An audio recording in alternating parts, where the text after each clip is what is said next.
Hello everyone, we're doing a Demon Souls guide commentary today. Before we start with the whole guide and with the whole commentary, first things first, I never finished a no-hit run. Also, I used to run Milty's route 6 months ago. Now I'm started with speedrunning and I was like, there are some cool things in this speedrun. Let's mix that together. So I created a new route, and apparently on my second run I got a 5-hit PB.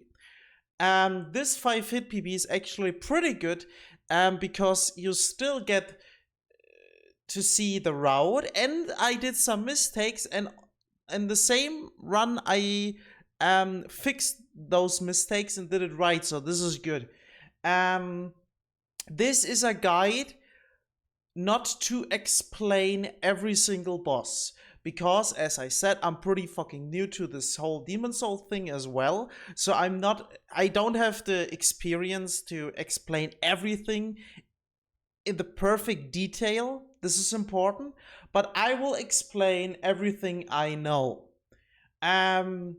This route is called, I call it Insanity Catalyst Run.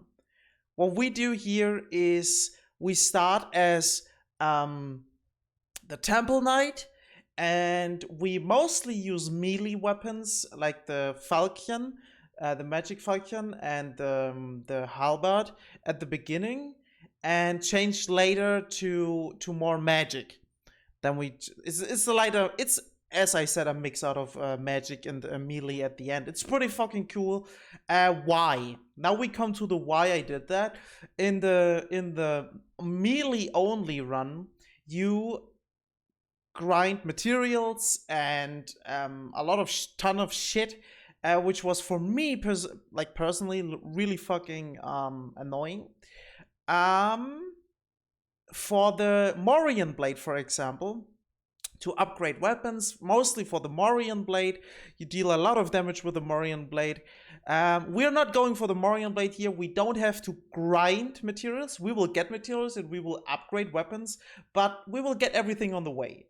And we also skip some things, and at the end it's a pretty fast run actually. I finished the 5-hit run with 2.5 hours, which is pretty good for Demon Souls, and as a beginner as well. And I would say we start now with the guide. What I want to say as well, I created notes. These are the notes. So here will be the link later. In these notes, open for everyone in the Team Hitlist Discord. I think we have also a command for this Discord. Perfect. You can find these notes in the Hitlist Discord. There's everything, my splits, and every, like, what you need at the end, and every, like, in chapter, what you need to know for this guide. It's not in detail, like it doesn't explain any strats. It does not explain how to do that on this boss. It not like that. It just explain the way, like mostly which items you need, where in which part you have to get these items, and when you go to this way, and like the route. It's only for the route, so it makes more sense for you guys. Watch this and watch this first and use those notes later, or both at the same time. But not only the notes. Only the notes doesn't work at all. Hey Serpent. Yeah, okay, I'm Lurk, and eat and practice. Alright, Serpent, enjoy your food. So we gotta start now. Oh yeah, by the way, this is for all bosses. All bosses in Demon Souls means we are not skipping Vanguard. If you skip Vanguard, you have any percent. You can't skip any other boss. That's the thing. Okay, so at the beginning, as I said, you go for yes, we want to do the journey to the Nexus. And what we do is just unequip everything, and besides the halberd. We need the halberd. As I said, we start as the Temple Knight. And what I do here is just I run through until I'm on Vanguard. You can kill everything. Here it starts that enemies attack you. You can kill everything to be really safe. I'm just running through. You can just try it out. But for the next, I would say, 1 minute, 1.5 minutes, you will see me just running through until we are on Vanguard. This is for no hit. Also in the title. Instead I have to abate some subs. Well, not bad. So this Archstone is kind of spooky because those undeads jump at you. I think I got hit once, but if you get hit there, just try it again. Or, as I said, just kill everything you see there with the halberd and make it easy. After killing Vanguard, and let's say on the next, I'm playing without hands. Yes, I'm doing some great things here. Easy, right? Also on the next part, when we go to the Phalanx boss in Boletaria, I started with just running through. As a beginner, also me shouldn't do that. It's better to kill every single enemy there, but you will see me here just running through, as I said there as well, just to try it out.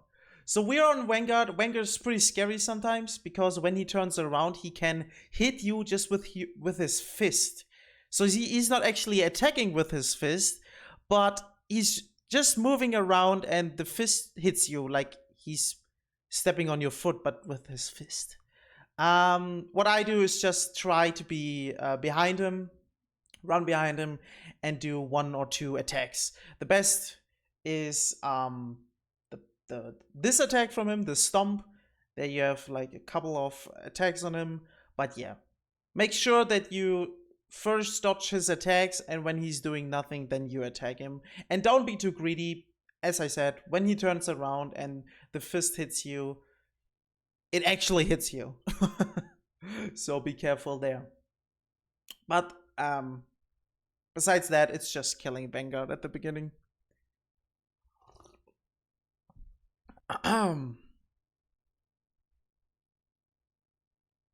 lot of us were confused at first. Really?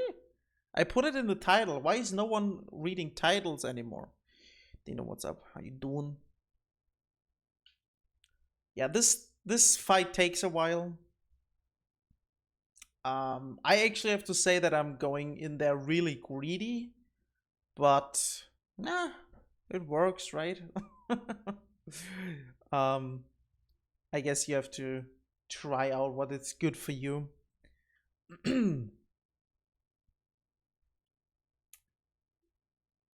So the main weapons we use here in this run is the halberd at the beginning, later on the falchion because we skill magic, pretty overpowered, and a wand for magic and some other weapons just for passive abilities. So now we use the Archstone here, we get the Grey Demon Soul, and we warp to the next area. This is like automatically, you just get warp.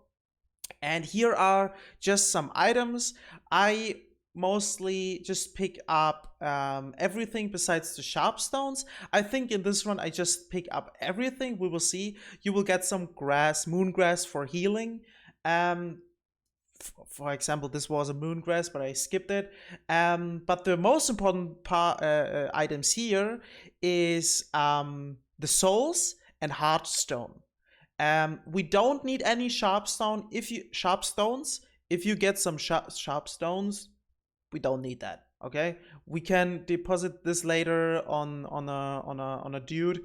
But yeah, just pick up everything here on the ground and go to the Dragon God. He will immediately kill you. And now some F in chats, please. Think you could get any percent really fast with magic? No hit? Oh yeah, skipping Vanguard. Wow, that takes a lot of time. Okay, so we arrive in the Nexus, and what we have to do is go immediately to... Oh, no, wait, yeah. So got some hardstones, and we immediately use those hardstones to upgrade our halberd. What I do, I deposit some things. We start with the armor and everything because we don't need that. It's just in the way. So we go to the Bellateria place. This is the first place. You can't go to other places now. So we are forced to go there. And as I said, kill everything or run through at the beginning. Try it out. That's on you. I guess for the next runs, I go and kill everything. But here, I had a PB of 25 and I was like, whatever. And just run through. But you should probably kill everything. It's safer. You don't have to pick up here anything. There are some items we have to pick up soon. Dings mehr Englisch, weil es Spaß macht oder ein bisschen mehr lernen möchtest, no front, oder weil Deutsch langweilig wird. Ich spreche hauptsächlich Englisch mittlerweile, weil einfach ich Zuschauer habe, die nur Englisch verstehen. Und es gibt mehr Deutsche, die Englisch verstehen, als Englischsprachige, die nur Deutsch verstehen.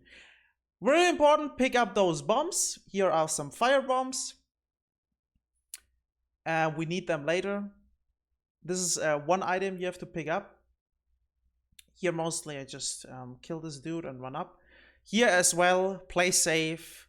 Kill these dudes. I'm just running through because it works. Maybe it's because I'm speedrunning too much. Yeah, I killed these guys because with those barrels on the side, they can really... they can block you really fast here and you get hit. So I was like, yeah, let's kill them here. And I continue with killing the enemies now, just to be really safe.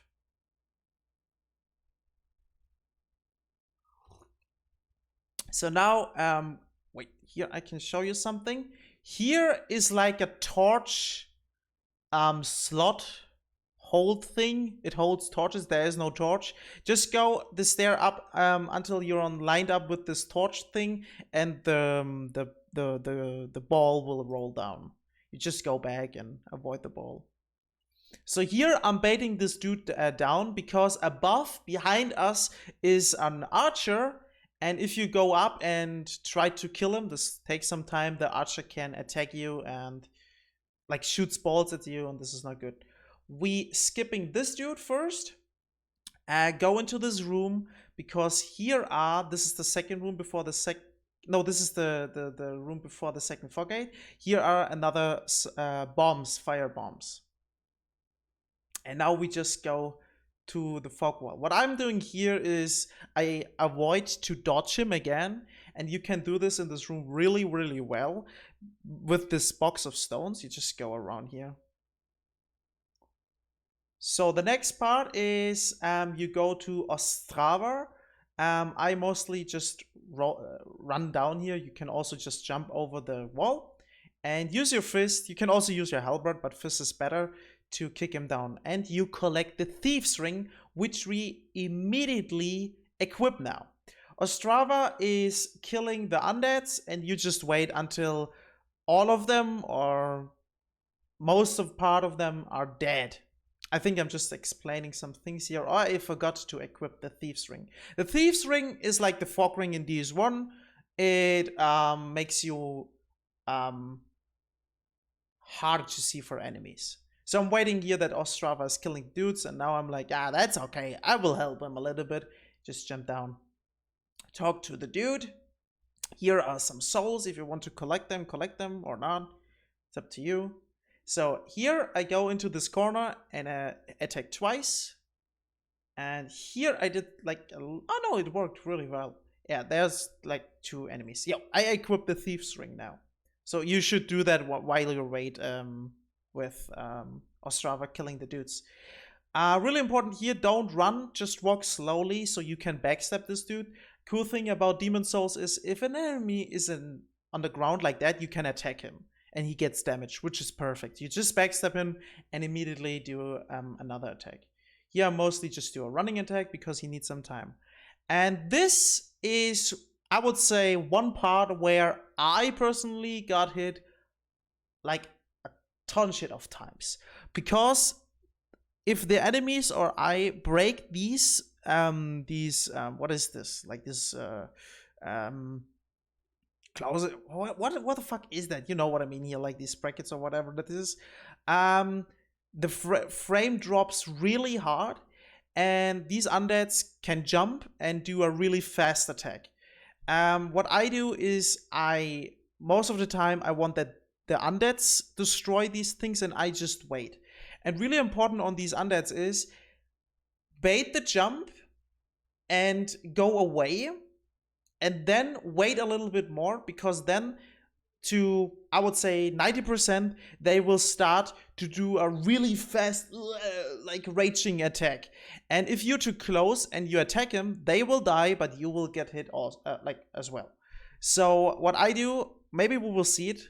So what I do here is bait them, and now I want to bait the jump. This was and now he's jumping, and now he's doing this attack.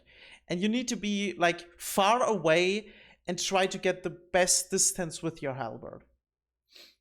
And then you can kill them easy. But be careful because of this rage attack. So something here happened, and that was a little bit scary. This dude was here, which is not normal for me. So sometimes he's there, sometimes not. I guess he's like here from the left. He's coming here from the left. Be careful when you run up there. On the next part, you could, again, kill these enemies. I was just running through. Just, that's up to you guys. Just test it if you are good with running through this thing or not.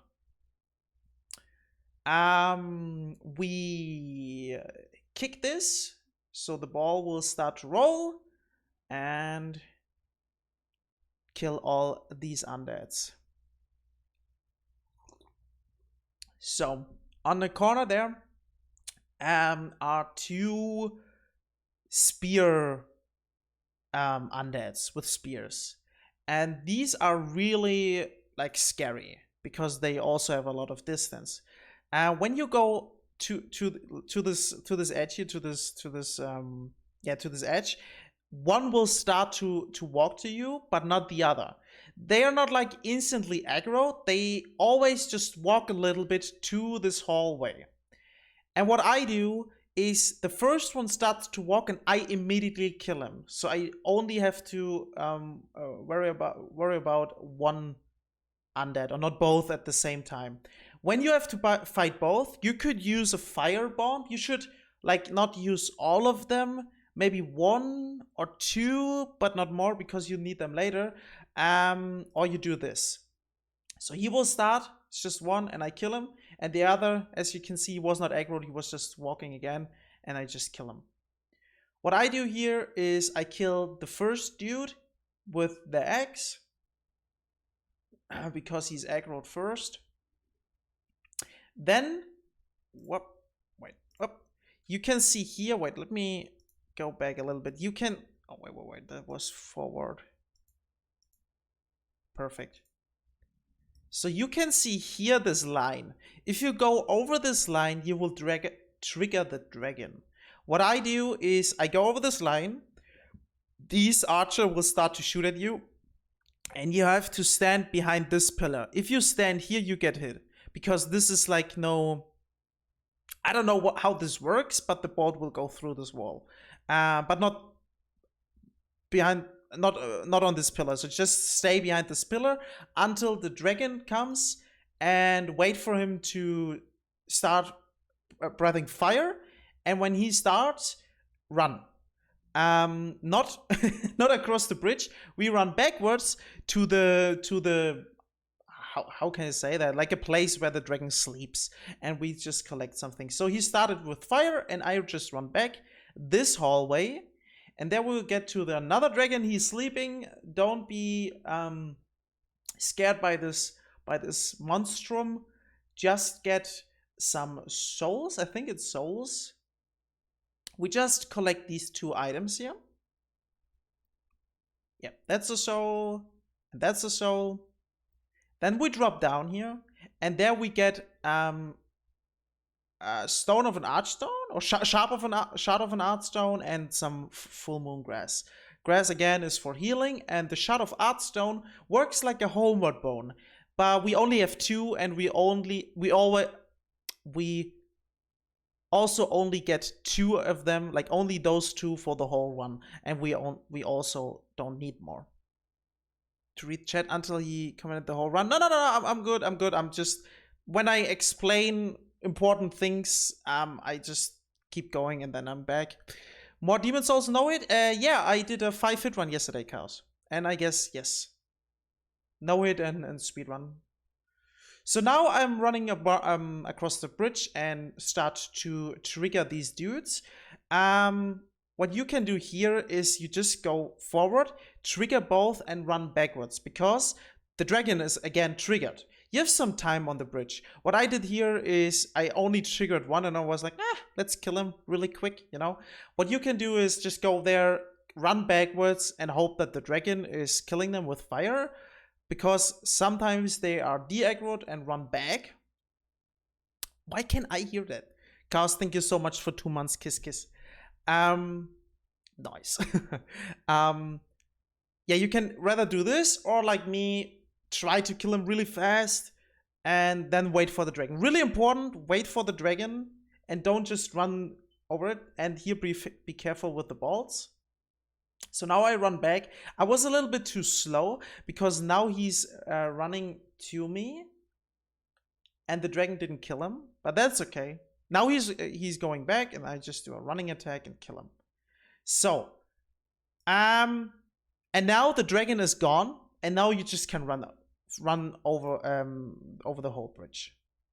Be careful with the balls again. What I do is I'm walking right on the right, so they will shoot on the right, and this was a little bit scary, but yeah, that's good. So now we pull the trigger and get Turpentine on the corner left. What I do here is killing these undeads through the wall. One on the left, one on the right. We destroy these things, and there's the Turpentine, and then we gonna use the natural binding. This is like the dark sign in Dark Souls. This oh yeah, wait, let me stop it really quick. You have no souls after using the natural binding, like the dark sign, but these 1300 I have there is, we don't care, we don't need that, that's okay. And also equip what I want here to equip.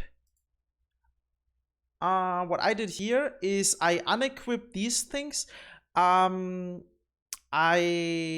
left these moongrass in my slot, because when I get hit, because I'm, as I said, a beginner as well, I can heal immediately. But what we need for the next boss is fire bombs and Turpentine, and that's what I did. I just unequipped these things and equipped Turpentine with the fire bombs. And now I'm using the natural binding. This is this thing.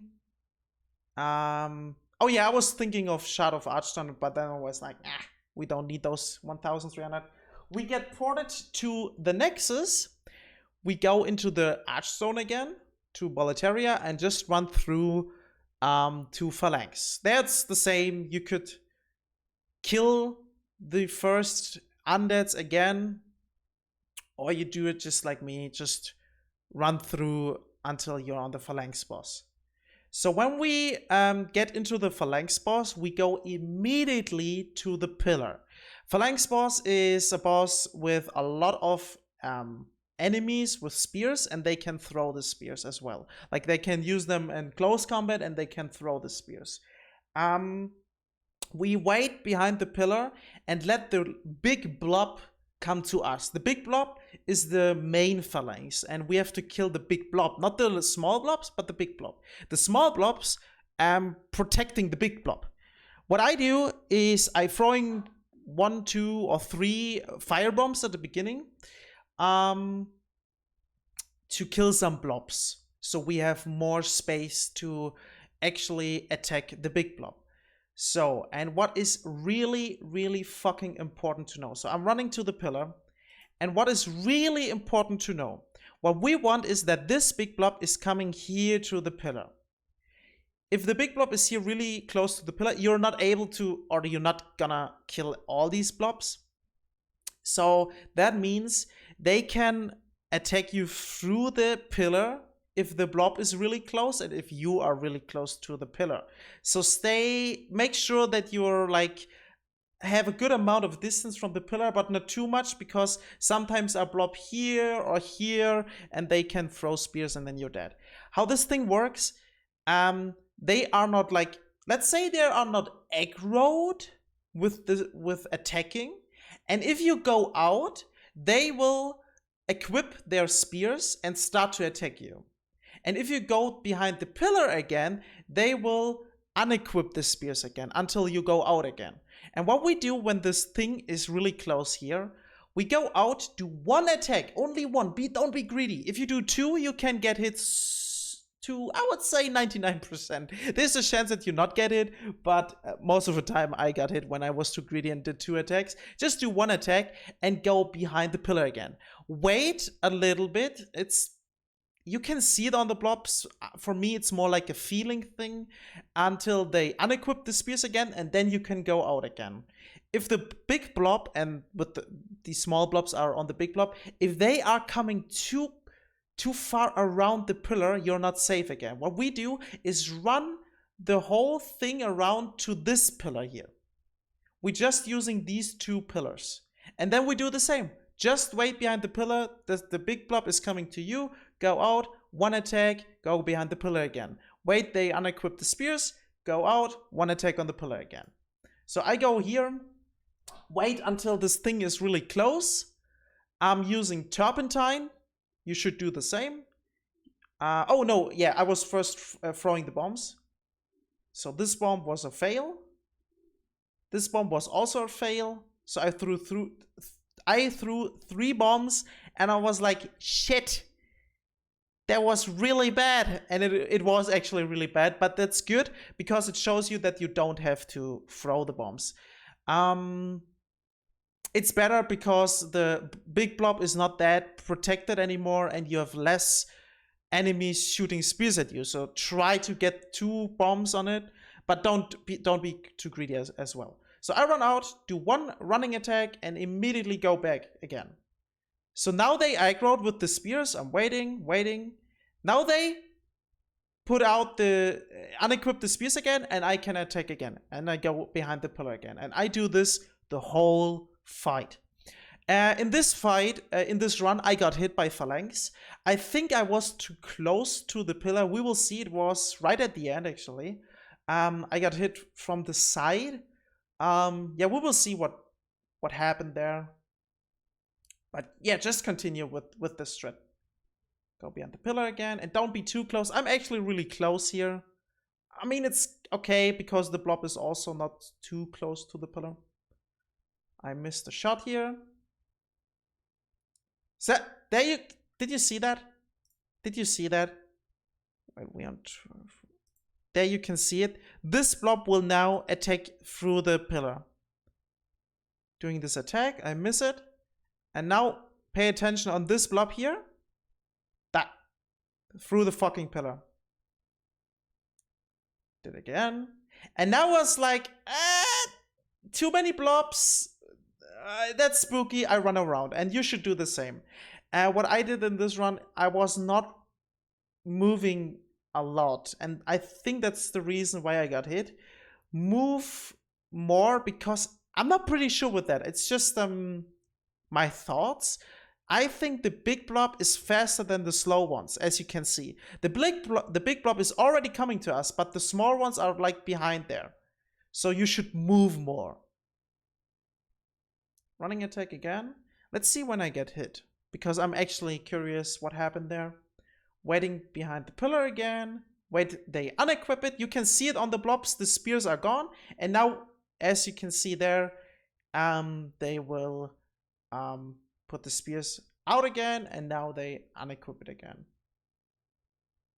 Just continue. You could use a tap and... wait. What happened there? What happened there? I want to see that. Oh, that was too much.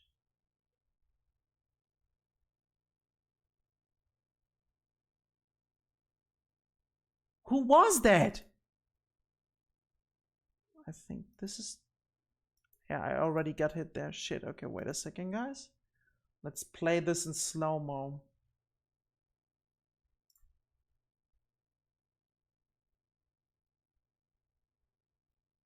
That makes no sense! That fucking hit makes no sense, actually! What? The fuck?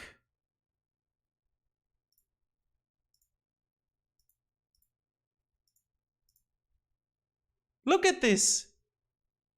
They are really far away from the pillar. I stay here and the thing is here. Okay, I'm really close. Wait, is it there? I can't see it. Maybe it's here. Wait, let me check it again. This is so weird. I see this for the first time. I did this run yesterday and I didn't check it. Wait, let me speed it up again. Maybe it's here down here.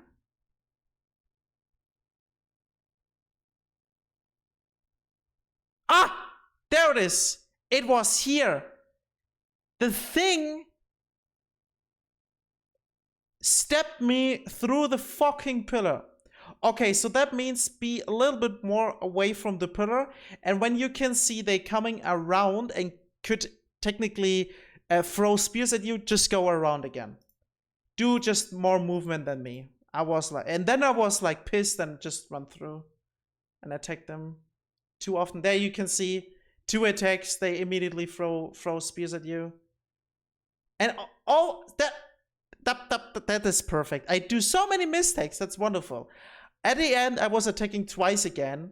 And as I said, 2 attacks is not good. Because when the blob is dead, the mini blobs are not dead immediately. They can still attack you, and you can see that right now. I will kill the big blob, and there is coming a spear, and here is coming a spear. The first one coming now, here. And another one is coming. Oh no, this was the one. This was the one. Yeah, so be careful there. Phalanx is dead. Wonderful. You didn't know it until Phalanx.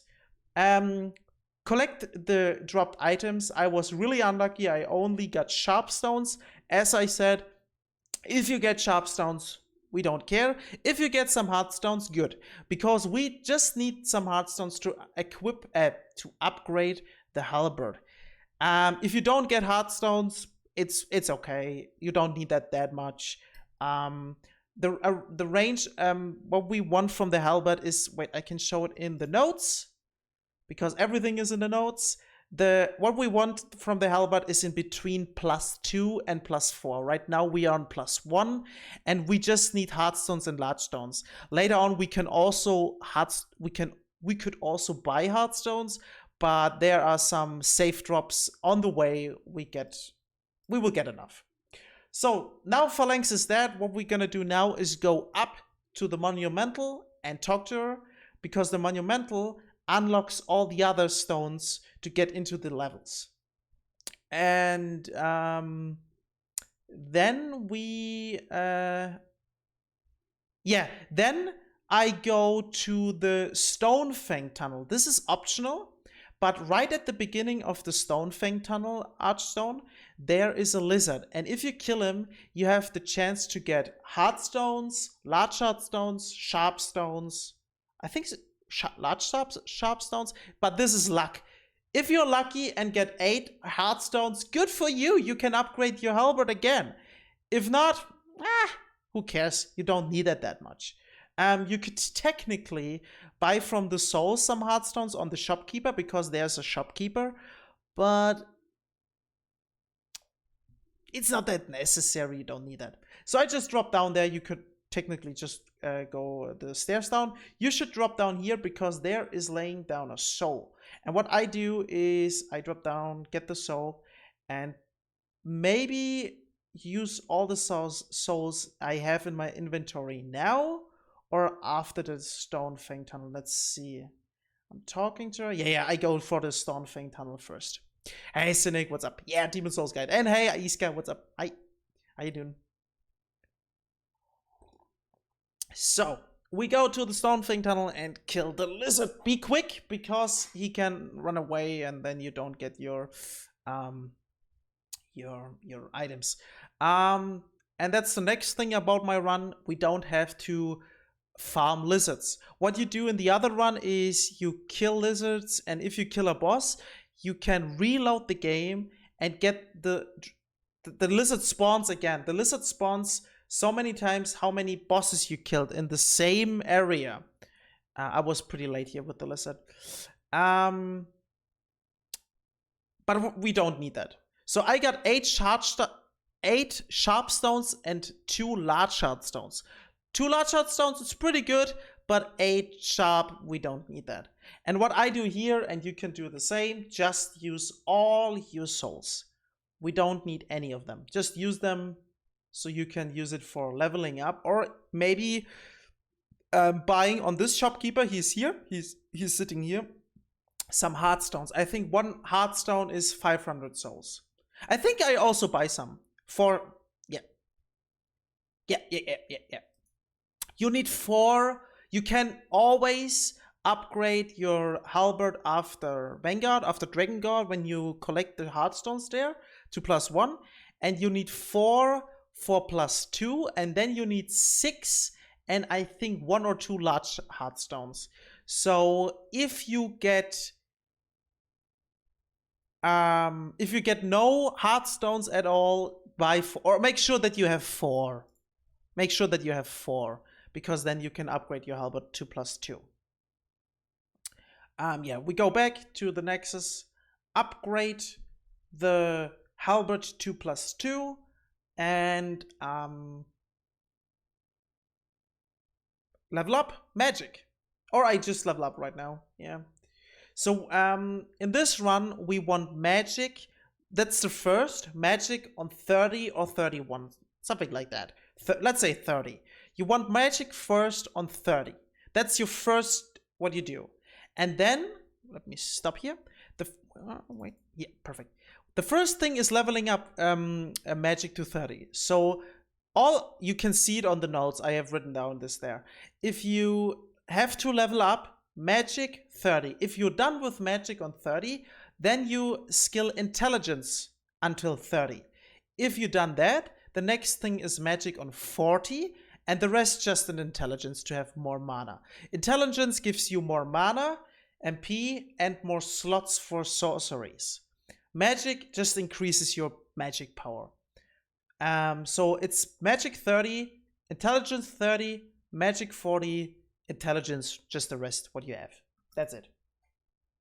So I mostly get magic 16 here, and wait, I'm so fucking stupid in this run. Okay, I bought hardstones to upgrade my halberd, but didn't upgrade my halberd. Okay, when you buy hardstones, actually upgrade your halberd. Not like me, don't be stupid like Zoodle.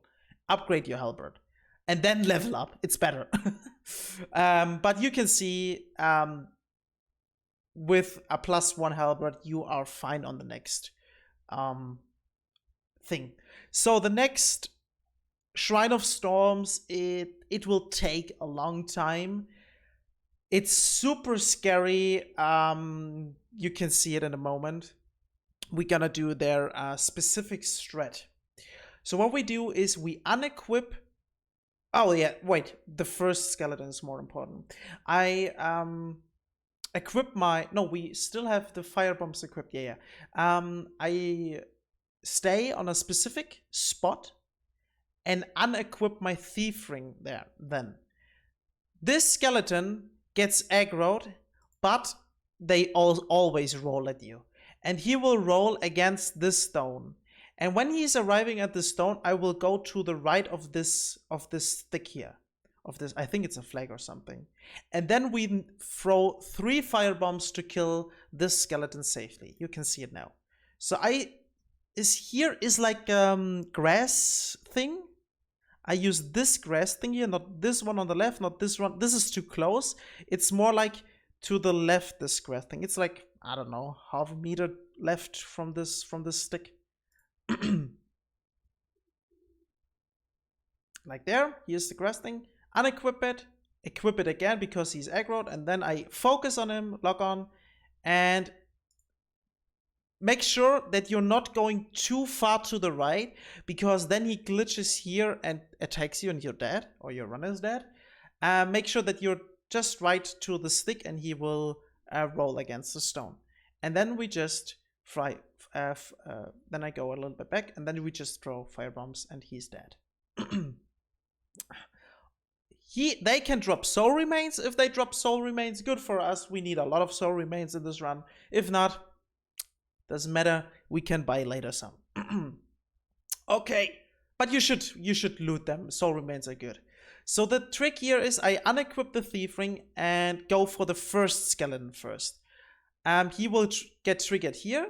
I go behind, like I line it up a little bit while I'm running away, because when you run like this, straight like this, he will also follow you like this, and then he's not stuck on the stone. So I go behind the stone, he gets triggered, and then I go like this way. So he also rolls this way and is against the stone. And I will do this on every single skeleton. And then I just hide behind this thing, equip the Thieves Ring again. This is important because then they get de-aggroed after some time, and that's what I meant. It just takes some time, but it's super safe. And then when he's de-aggroed, he's walking back to his spawn spot, and you walk behind him. Walk, don't run. You can run at the beginning, like not run. Walk and then we sneak to him. Yes, it says. You can walk at the beginning and then sneak to him, backstab, and immediately follow up with another attack. Boom. So we do the same here. Here you need to be a little bit careful because here's an archer and another one. Be careful on the archer. That was stupid with looting him. When you see him rolling, go behind the stone again, like that. I'm lining that up, and then I go behind this pillar thing again. Make sure that you take care about this archer, and make sure that you line it up that he's rolling against the stone, because otherwise you're fucked. When he's at the stone and we are behind this thing, equip the Thieves Ring again. He gets de-aggroed, the archer, he gets de-aggroed. We sneak behind him, backstab. And that's the strat. And you do this with everyone. Not with the archer though. When these two are dead, we just run with the thief ring, to the skeleton and kill it. And then we do the same for these two. Be careful, don't go too way up, because otherwise you will aggro both. You only want one. And unequip the thief ring again. If you see them walking, like they do this, they walk really slowly, you know you aggroed them. Then wait for the roll, and if they roll, immediately run. Don't wait. If you see them rolling, just run. Now I line it up again on the stone and go behind the thing. Thieves Ring, done. That's the strat. What's the skeleton IE? Yeah, it's awful. Again, these strats at the beginning, all from Milty. He's like the developer of No Hitting of Demon Souls. Wonderful person, and big thanks to him. That's not like me creating new strats. That's all from him. The whole beginning is just from him. I'm using his strats, his melee strats. He also did a route without the Morian blade. So without farming. I never watched it. Maybe something is similar. I'm not saying everything I did here is invented by me, created by me. It kind of is, because I never watched his run. But maybe you will see some similar things, so if you see some similar, he was first.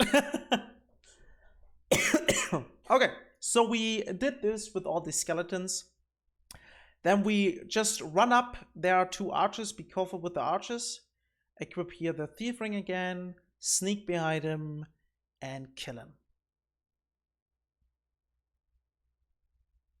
We go through the fog wall immediately to the left. There's a trap. Be really fast with this trap. That means you run over it and run the hallway and then to the right or to the left. I'm always running to the right. It's Just a personal thing, I guess. So we go to the left, and there you see the button here. Run over it, run, and to the right, because this thing is shooting immediately. So we go here out again.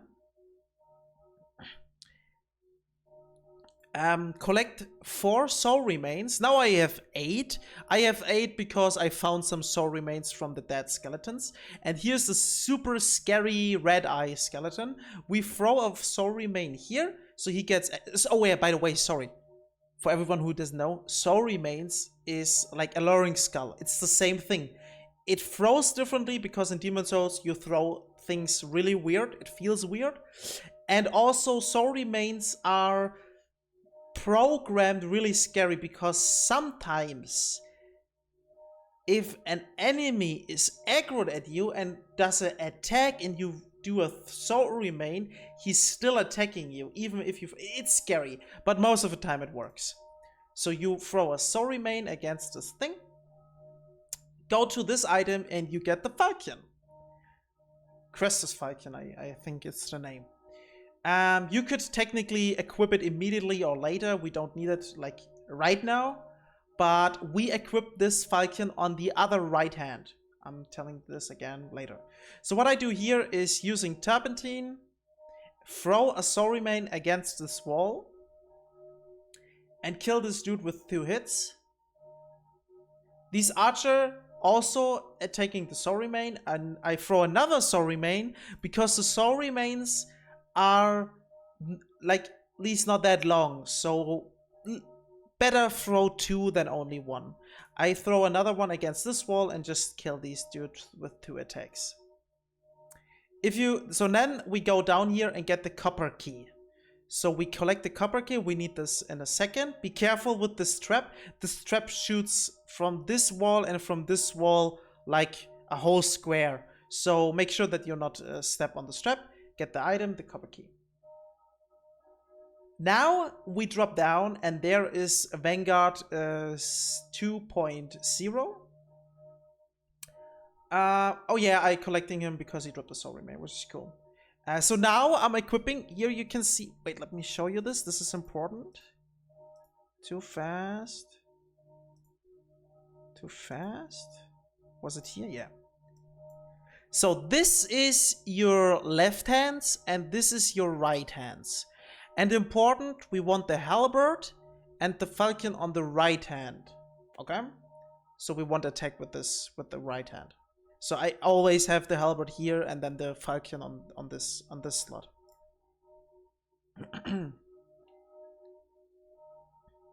So what I do now, I drop down here. You can just drop down. And be careful because here are flying some manta rays. If a manta ray is too close, be careful. This dude is not immediately shooting at you. I'm always collecting here this item. This is just a soul. You could technically skip that if you want.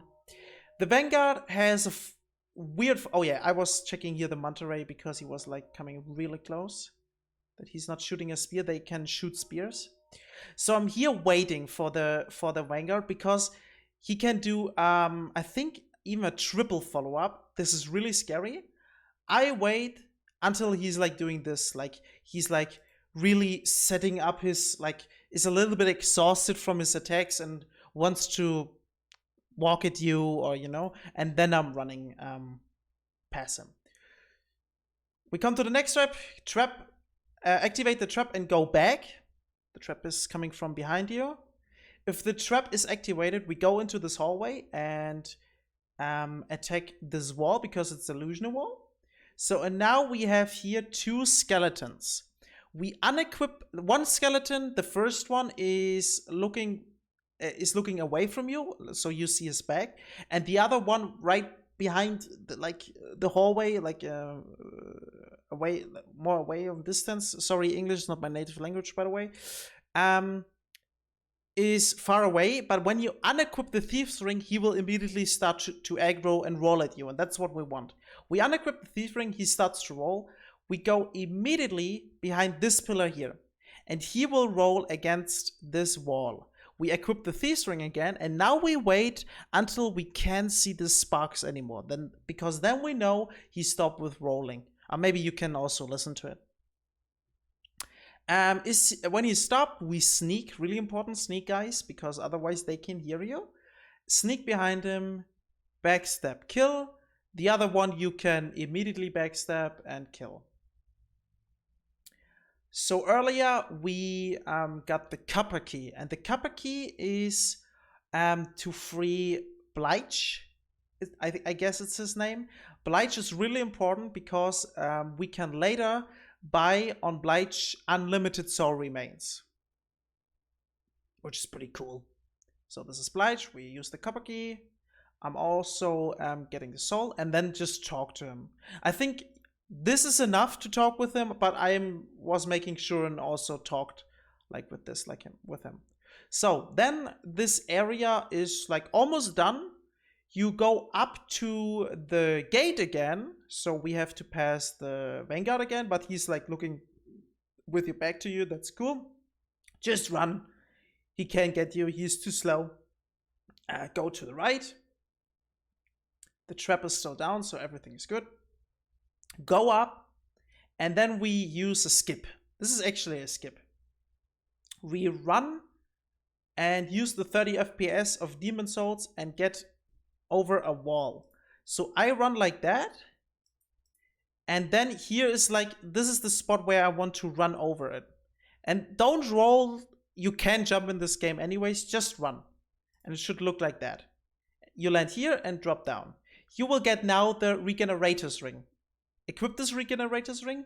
The Regenerator's Ring regenerates your health, which is pretty good for later.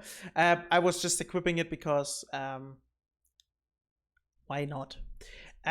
So here, be careful with manta rays. I was checking the sky, there was no one, so I was running immediately. If there are manta rays, make sure that they are not like flying away first, because we want to kill this lizard there, this one. And if you kill this lizard and there's a manta ray, he shoots a spear at you and your run is dead. I failed here, by the way. I failed to kill him, I think because of I don't know what happened. Oh yeah.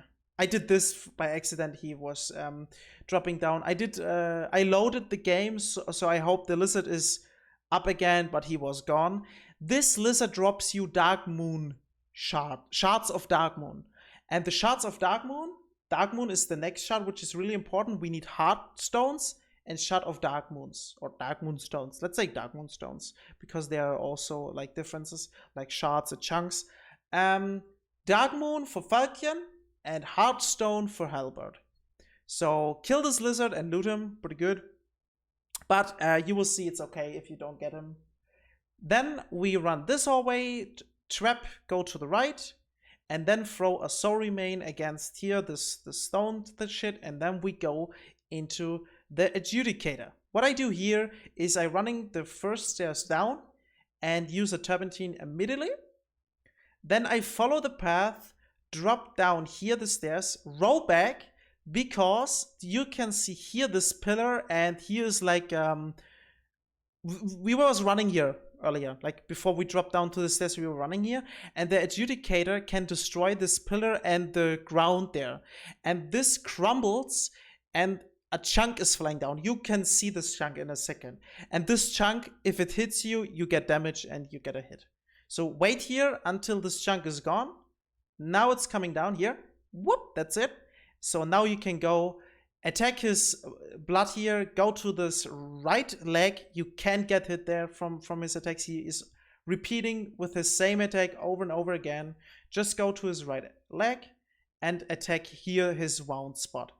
If his thing is coming down, focus on this bird and just attack the bird. And repeat that with that. And then adjudicator's down. At the end, I think I was also using the Falcon, because the Falcon is faster. You don't have to. You can also just use the halberd. That's fine. Dude, we are like maybe 30 minutes into the run and my voice is already dead. I can't speak so much. So now he's coming down again. I think I was using the Falcon now. Yeah. It's a little bit faster here. So, Adjudicator's down. You collect the soul behind here, the stairs. You interact with the stone here, Archstone, and you will get the swollen demon soul. And we return to the Nexus just to level up. Technically, you don't have to. Do it. Because we increase our magic and deal more damage. The next boss is, he is called Blind Dude, but it's the old hero. Oh yeah, by the way, I'm called the Adjudicator plus 1 Diet Coke. So you can use all your souls here you've collected. Just use all of them. And level up magic until you get a 30 or 31. Makes like no difference, just more damage. I think I get magic now on 28. Yes, 28. So, and now we go to the Adjudicator Archstone back. Go back again, where we killed the old hero. Talking so much at once, you can just take breaks. Since this will be a video, you can just edit it out.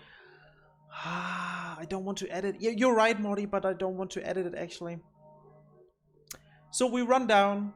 Behind this pillar is another soul. You can collect this. Make sure you have the Thieves Ring on, because the Manta Ray is flying there and can shoot spears into this hallway. Collect this item, that soul remains, and here's Blige. And I'm using my left here souls. I have 1,600 souls left. I use them to buy soul remains. Just 3. That's okay.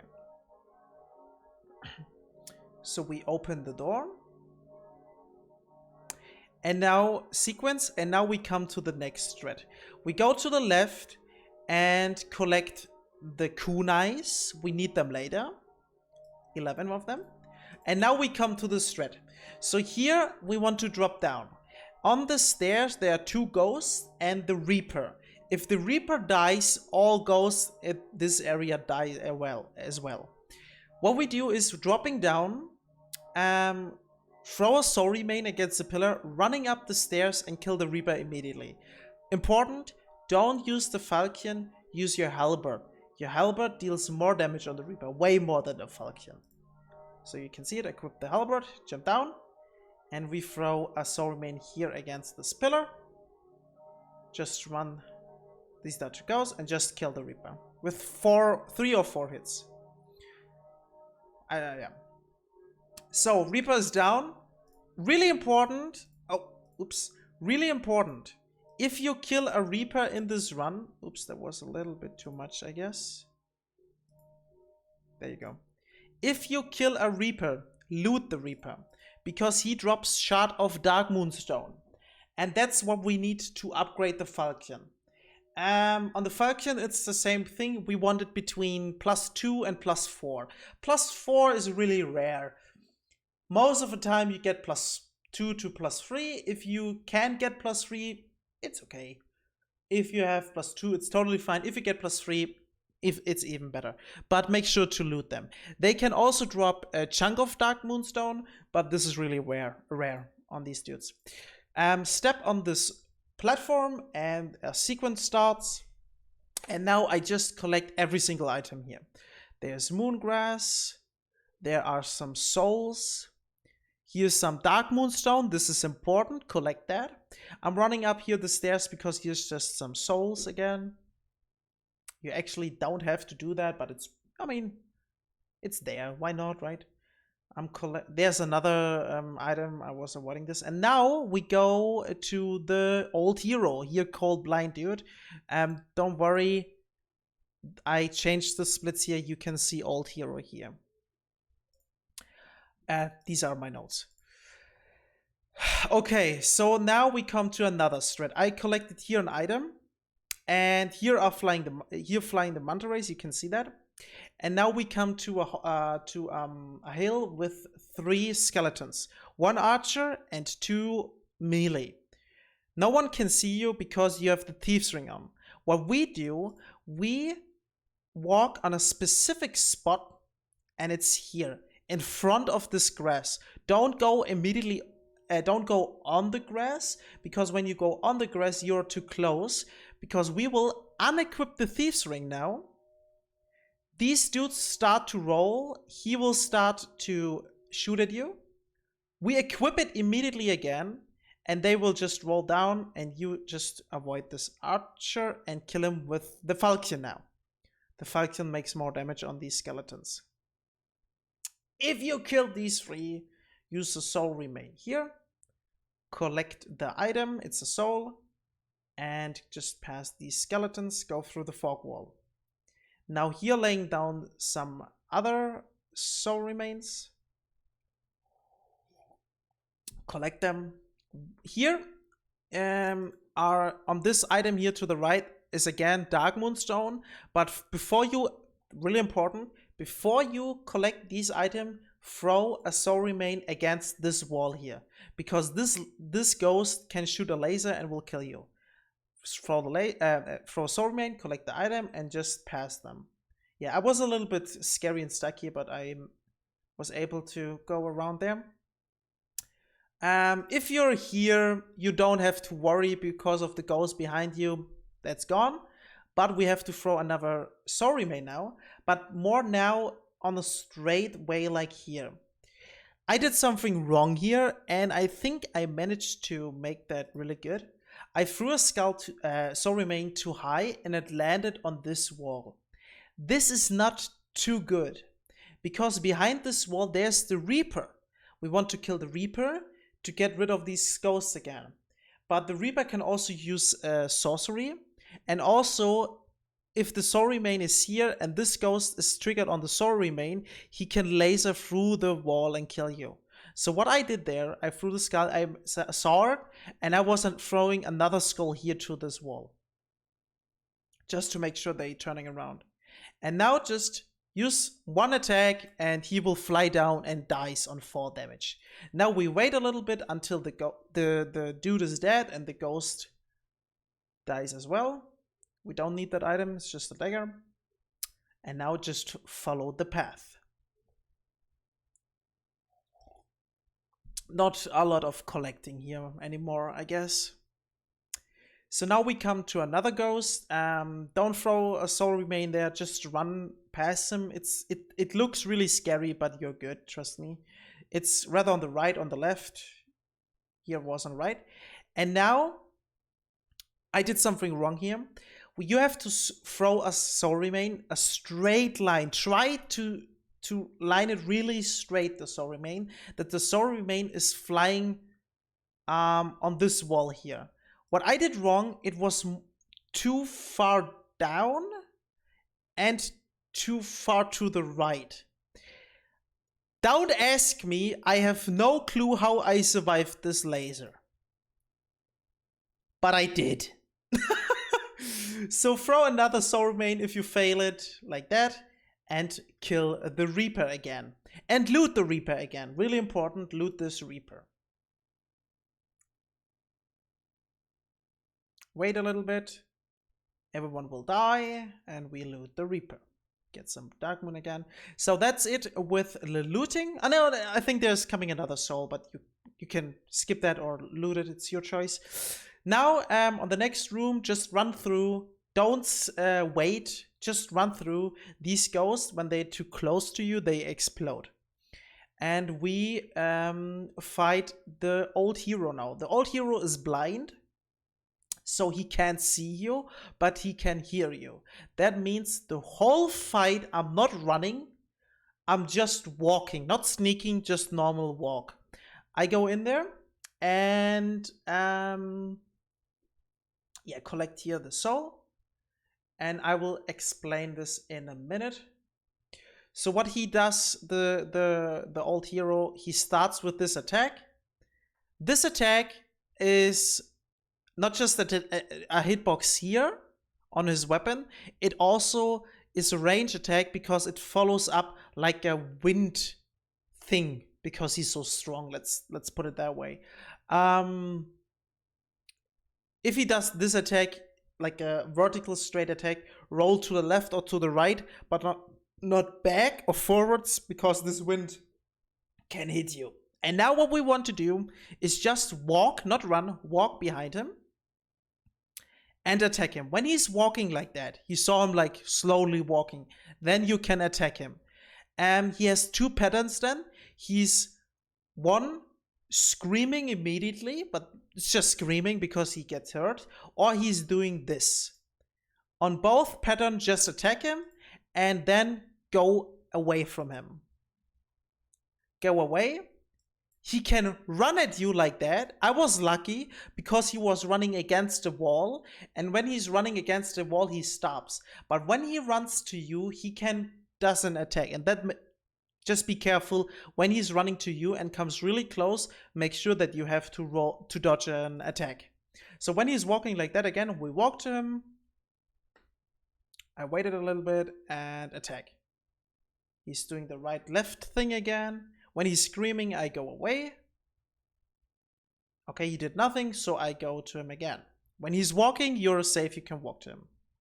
That was the instant scream. He was not doing the right-left thing.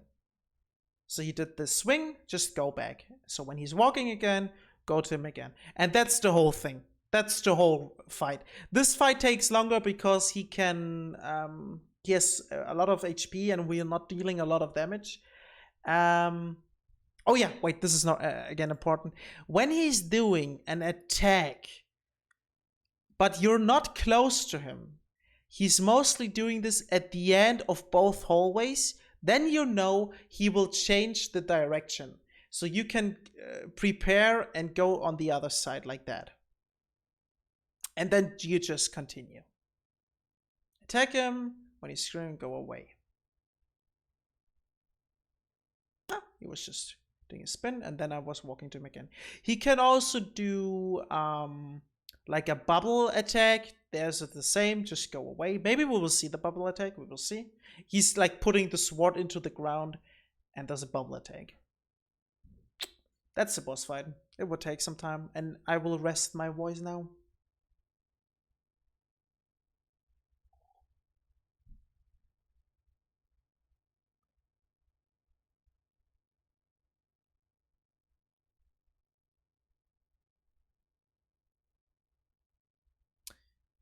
This is right now a good time to make some promotion for Milt's guides. He did a notes, and he also did a multiple videos where he's explaining this whole route, and I probably think he's also explaining the bosses. So if my explanations are not enough for you guys, check out Milty videos. He probably explains them better. So he's doing an attack without me again, changing direction, I go behind him again.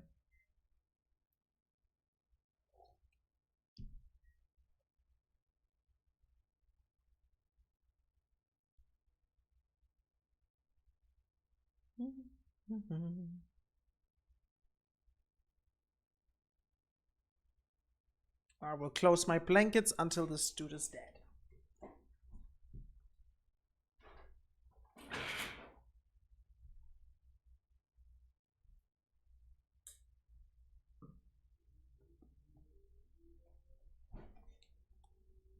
All right. So the blind dude is dead. What we do, we interact with the archstone, but we're not porting back now. You don't. Oh yeah, by the way, this was the Reaper here. Here on the wall, that is the Reaper you kicked down earlier. Loot him, important. I also loot this item. I think it's just the moon. Interact with the archstone. You will get his soul, the old demon soul, or hero soul. I think it's old demon soul. But don't port back. We don't need to level up for the next boss, because the next boss is comparable to the Yorm boss. Fight in D3. Hero soul, yeah. You collect the Storm Ruler, and we do a little cool trick here. Again, here, just keep on the Thieves Ring and run. Run until here. To wait. Don't collect this item. Really important. If you collect this item, you will get hit probably because they start to shoot. Just run. You will have some time to rest some stamina, but just run. And here at the end is the storm ruler, like here. We run immediately, get the storm ruler, to the storm ruler and get it. And then we run to this house. And I will explain in a second why. Also, in the middle of the battlefield, there are 2 lizards. They are here. They can drop chunk of dark moonstone, which we need to upgrade our falcon later. Make sure that you do a good circle here around the lizards, that you don't aggro them, that they are not running away. Get the storm ruler and then run back to the house. Make sure that you are run here. I was now resting some stamina, but I think that was too early. Oh, it was okay. So we run into the house and go into this corner. In this corner, you are safe, but not to 100%. You will see it. We equip from the halberd the storm ruler and use the storm ruler in 2 hands to do a wind attack to kill the manta rays. If you kill 6 manta rays, the Storm King, this is the big manta ray, will come down, and you will also be able to kill him with the Storm Ruler. And that's the reason you're not safe. If a manta ray is coming too far to the right, he can shoot in this corner. Be careful, look at the sky. If you see a manta ray coming too far to the right, dodge it like that. And then repeat, go into the corner, stay in this corner, and kill manta rays. The best thing is you just kill every single manta ray you can see. Just continue with attacking. And then I will skip this a little bit because this fight is actually pretty long and it's not that important. If the big manta ray, the Storm King, is coming down, he's shooting like a lot of spears. They are not hits you here in the wall. You can stay really close to the corner, you don't get hit there. And then you start to attack him with your Storm Ruler like that. You'll be able to hit him 3 times, maybe 4 if you do it good. But stay in the corner. Don't go to the right corner, stay in this left corner. Kill some manta rays and wait that the Storm King is coming back. And you do this until the Storm King is dead. It looks like that. I skipped a little bit because I don't want to wait here for you. So I was running up because I killed a lot of manta rays and the Storm King is dead. As you can see, there's no one. Now I equip the halberd again. We don't need the Storm Ruler anymore. I still run around with +1. I was so stupid. And now I go on the battlefield and try to kill 1 lizard. If you attack one and then the other, if you can be able to do that, really good. But I'm just going for 1 lizard because it's easier. I kill the lizard with the falcon, with R2. You can also use the halberd, it doesn't matter. Kill the lizard, loot the lizard. You get a chunk or maybe 2 chunks. If you're not able to loot a lizard, it's okay.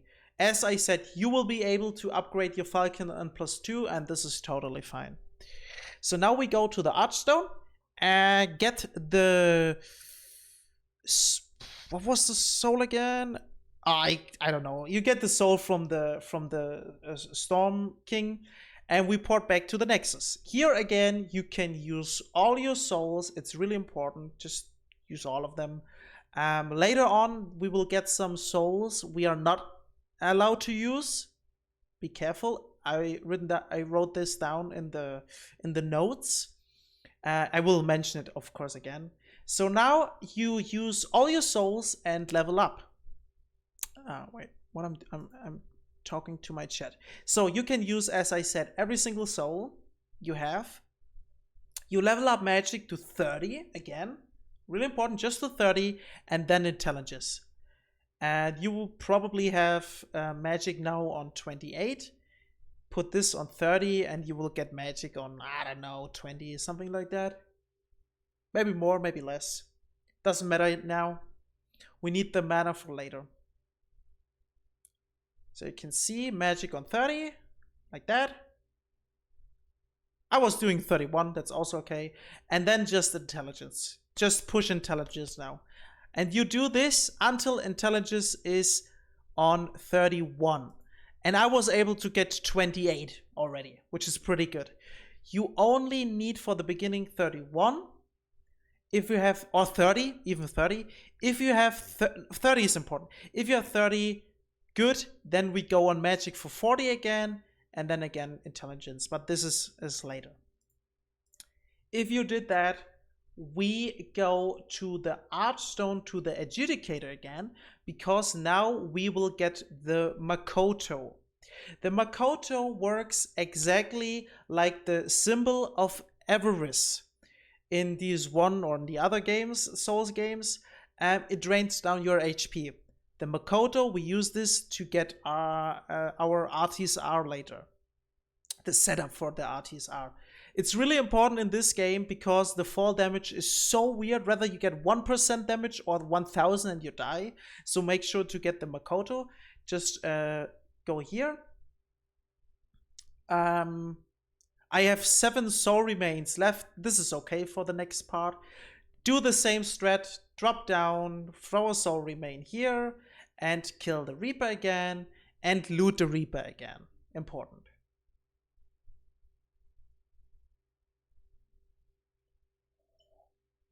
If you did that, we go this way, here to the left, and it will patches. This is patches. He will kick us down. I skipped that sequence. We loot this item in the water.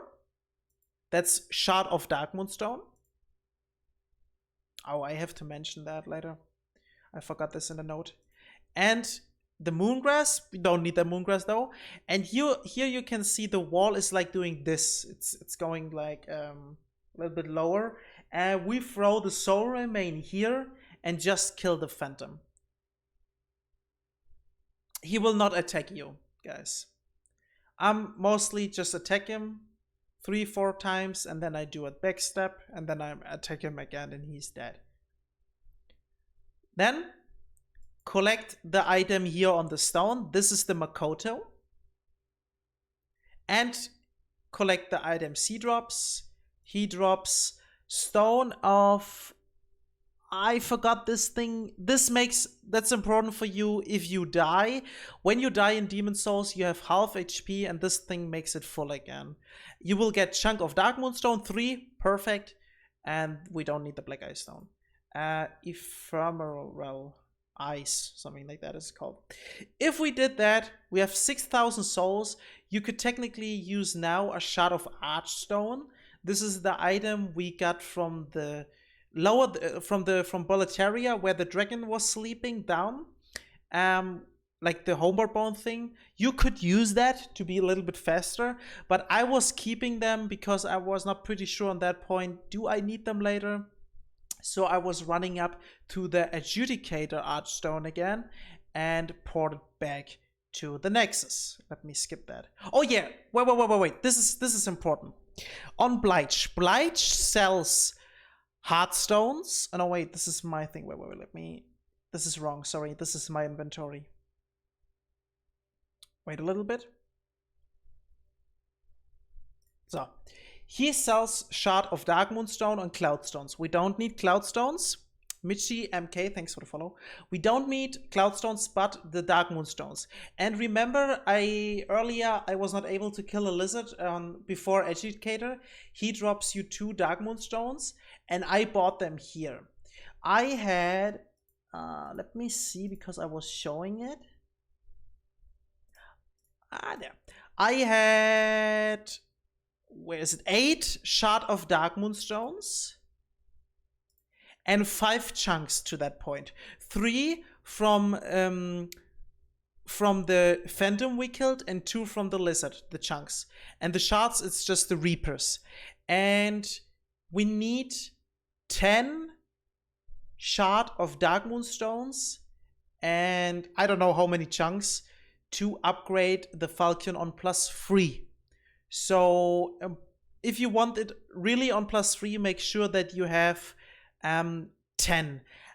I'm not pretty sure, but I think in Demon Souls, as I said, I'm new to it, it's, let's use this Falcon for example. It's anyways +1, but let's say it's +0. 2 Shard of Dark Moonstones, then 4, and for +3 it's 6 shards, and I think 2 chunks, maybe 3, I'm not pretty sure. So that means if you want it on +3, make sure you have 10 shards. If you have only 6 or less than 10, you can upgrade it to +2, your falchion, and this is also okay. And yeah, I was buying with these 6,000 souls to upgrade it to +3. You could do that, or you just buy more soul remains. I remember something important. There are 2 smiths in this game. One in the Nexus and one, it's called Add Smith. You can see it here in the split.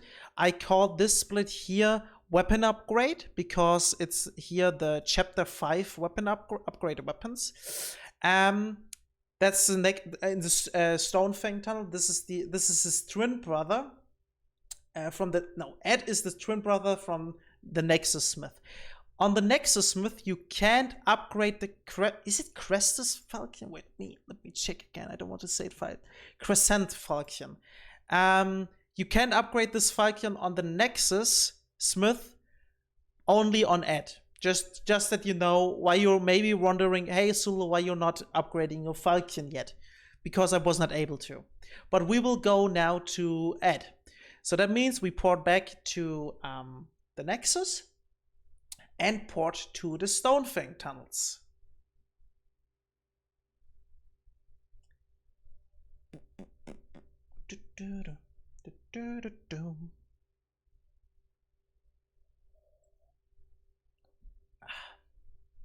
We don't have to do something else. The Stone Fang tunnel is right on the other side. At the beginning, we go over the bridge, and then we wait until the 2 dudes. There are 2 dudes on the gate throwing stones.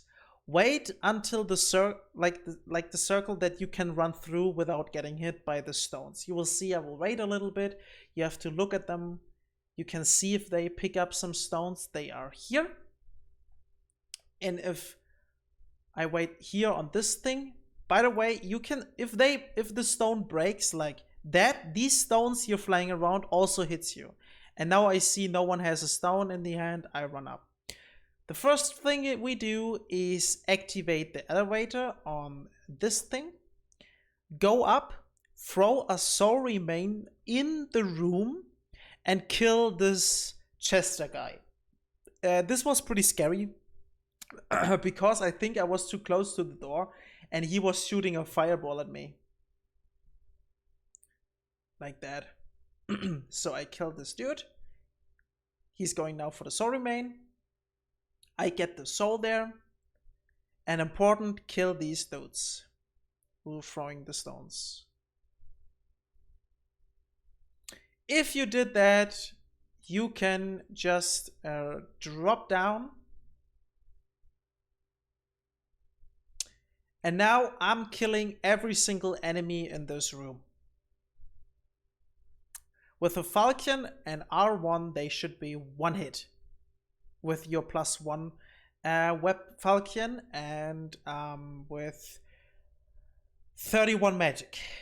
Or 30, I guess on 30 as well. Here as well, Thieves Ring, important, still keep on the Thieves Ring. And just kill every single enemy. Important info, if these guys have a bag with them, that means they drop a lot of materials. Always the same. I would probably collect these items, and I even don't know what they drop. Like this dude here, I don't know what he's dropping. So we will see it in a second. Let me stop that. Okay, he drops 4 hard stones and 4 sharp stones. You could collect that. It's good for upgrading your halberd later. I think we don't need the halberd anymore on that point, actually. Do we? No. Actually, you don't need to. Wow. Wait a second. I will change that in my notes. You don't need the halberd anymore in this run. You could technically do it, but you don't need it because the Falcon is anyways way stronger. Yeah, we don't need the halberd anymore. Okay, guys. Do it or do it not. I guess I'm not using the halberd anymore. So +1 or even +2 right after phalanx is enough. Let me write this down. +2 or is enough. If you want, collect more heartstones to upgrade it. Nice. Yeah, +2 plus halberd +2 is enough. Okay, perfect. Keep going. So I was not killing this dude, and now we come to the kunais we got. There are some is it vase? Some, you know, things where you put in most of the time some flowers. Sorry, English is not my native language. Behind these things, there are 3 dogs. And dogs in this game, as always, suck. What we do is unequip the thief ring right here. So the dogs later will not de-aggro too fast. And try to throw a kunai at this thing. One thing. If you hit one thing, everything will crumble. And the 3 dogs will run at you. And what we do is just turn around and run away. So oh yeah, this is my setup for the run. I use these moongrass most of the time, and later I just have here moongrass, I have here fresh spice. Don't worry, to the fresh spice we will come later, and soul remain at the end here, but you can do whatever you want, guys. So using the kunais, I was struggling here with throwing them right, because throwing kunais in this game suck. Unequip the thief ring, important. And try to destroy the things. Whee! This thing, dude. So weird. If you managed to destroy it, run immediately back. And here you use the halberd. We want distance. So what we do is running out again, really far away. And what these dogs do is they start to walk. And if they walk slowly, you know you are safe and you can attack them. I did something wrong here. I didn't get a hit, but he was running like, see, the jump goes so far. But make sure the things are walking slowly like that, and then you kill them. You will see it on the other dogs. The other dogs probably get de-aggroed. Just run in again and run out if you see them. I saw the other dog there. I was waiting. And if they walk slowly like that, just kill them. Then you're safe. This is the dog strat. Also from builde. Not from me. Important.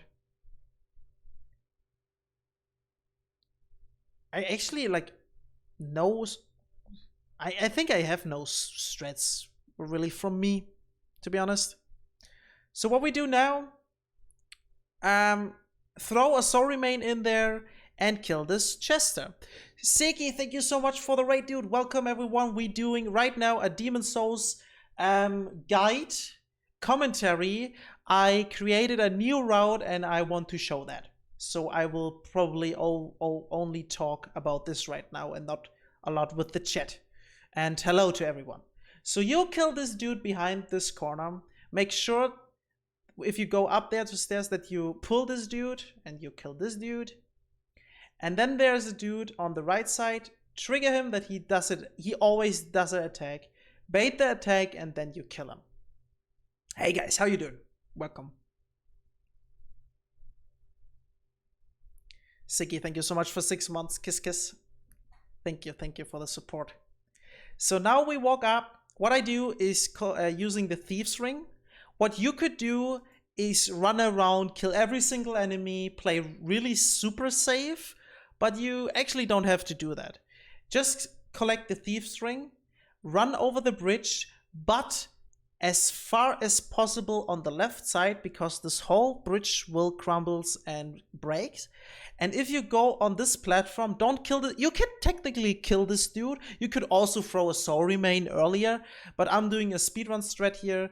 I just run over it and jump down. You guys can test that for you, if what matches for you perfectly. But pull the trigger, collect this item here, it's just a soul, and go up again.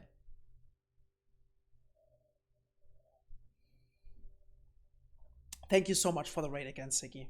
I hope you had a wonderful stream. We go up again, but now we go up the stairs, and this pull there opened this gate. So now we go through the fog gate and go up the stairs, and we will arrive at 3 dudes with burning hot swords, let's say that. You can kill them. Again, I was doing speedrun strats here.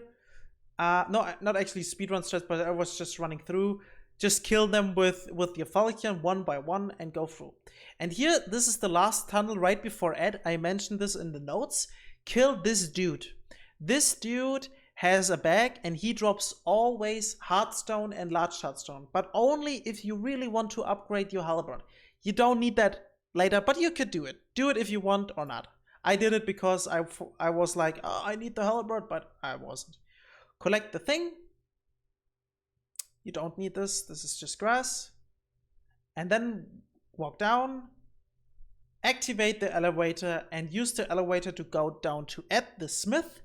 Upgrade your falchion and your halberd as high as possible. And then we just go back to the Nexus. A bit tonight, but stream was good. Ah, damn it. These speedrun days, right? So yeah, right now I can upgrade my Falcon to +3, but I don't have enough souls. I think I also keep it. And you need 1 chunk. I think it's only 1 chunk. I can't see it on because of my split counter, but maybe I can check it out again. Maybe we can see it.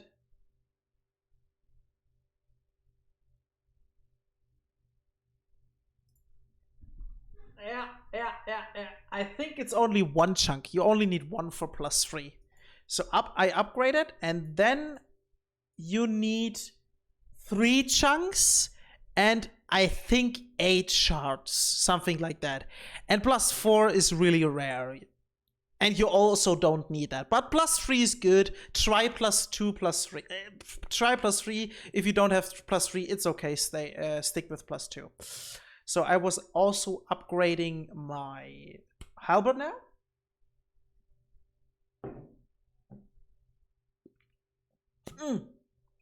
Don't get distracted by the shuttle. One skeleton before the adjudicator dropped the shuttle. I thought it's a soul remain. Obviously, I was trying to get a soul remain. He dropped the shuttle. We don't need the shuttle, okay? So I upgraded to +3. We don't need that, though. That's good, actually. That makes the run even more easy because you don't have to take care about that. And now we go back to the Nexus.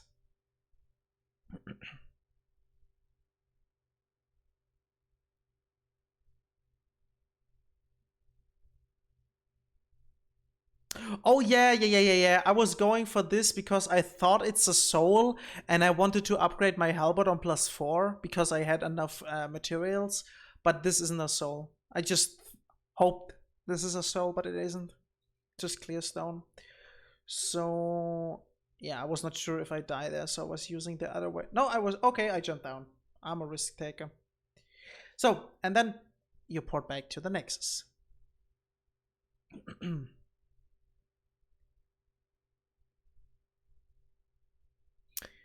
So here you can do it earlier or later. I think I do it now.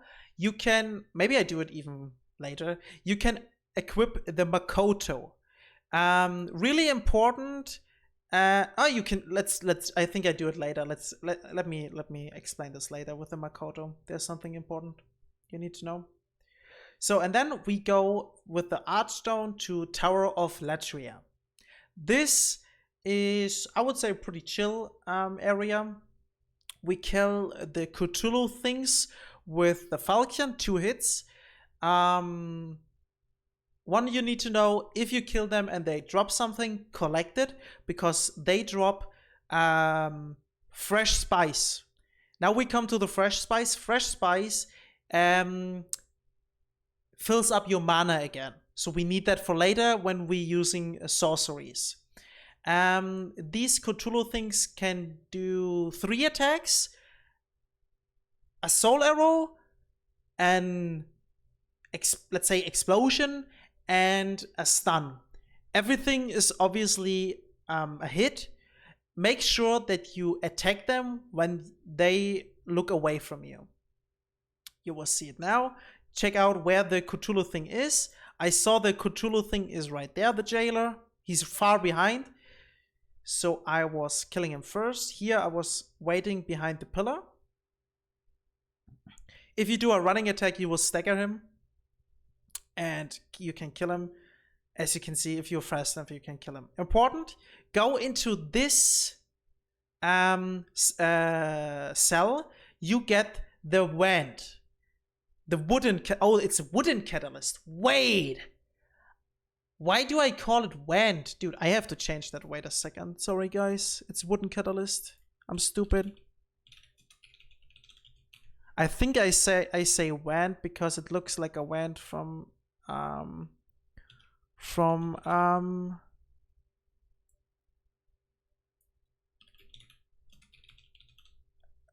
Harry Potter. Let me change that. Wooden catalyst. Wooden catalyst. Another one here. Wooden catalyst. And another one here. Wooden catalyst. You also said when during the runs. Yeah, because it's, I guess, I thought it's actually called when, so that's the reason. Okay, collect the wooden catalyst.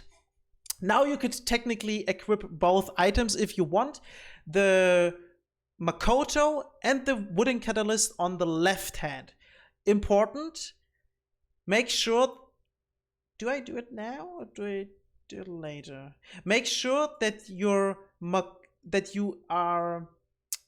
have here the wooden catalyst and not the Makoto. As I said, the Makoto drains down your HP. So make sure you put this away, the Makoto, and keep the wand there. So we follow the path. I'm destroying here the coffins because here's a soul. You could technically skip that. It's not really important. On this Cthulhu dude, his spells always go into the against this pillar, so you're good there. I kill this undead. There's another Cthulhu jailer. Now I'm walking, and now I run. Running attack, he staggered another attack.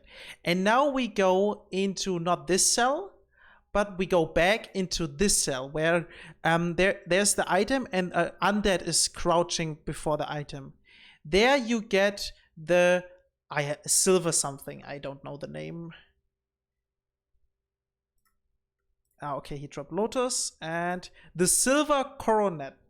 This thing, you can equip it immediately. Gives you more mana, more MP. This is important for later, but you can equip it immediately. As you can see here, like a lot actually. So we collect these keys, and now I'm equipping the items, the wands and the Makoto. What I always do, I put the Makoto in here and the wand in here. The wooden catalyst, it doesn't matter. Just just put it in the left hand. This is important. You need the catalyst the whole run in the left hand, and you need the Makoto the whole run in the left hand. You're not changing this at all. You're also not changing the Falcon. We will change the Hellbot later, but right now the Falcon will also stick to this slot. Okay. So we did that. I put the Makoto away, so I have the Wend and the Falcon again in two-handed. So we got the keys, and now we go back where we spawned in this area and open there the gate. Oh yeah, I didn't loot the Cthulhu thing. That was bad. As I said, they can drop fresh spice. We need a lot of fresh spice in this run. Get this fresh spice. They also can drop Lotus. I think this is against poison. We don't need that that much. And maybe they can drop Old Spice. That's like fresh spice, but it fills up your full mana. And I think it takes longer to use it, but we don't need Old Spice. Just fresh spice is enough. So we go up the stairs, kill this undead.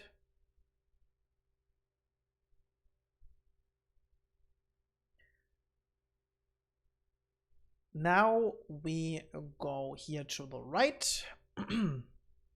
We can't open this door now, the gate. Follow this path to the left, and there's a Cthulhu dude. And he's like not always the same. Sometimes he's on the right, sometimes he's on the left. Depends on how fast you are. I was going really safe here. I was waiting for him turning around and going this way again, and then I killed him from behind. Are skips allowed here? Skips are obviously allowed. Not glitching, not loading, not quit out, like loading the game. Get these keys, by the way. We need these keys and go back. Wait, let me stop this. If you fell down and you load the game, that's not allowed in no hits.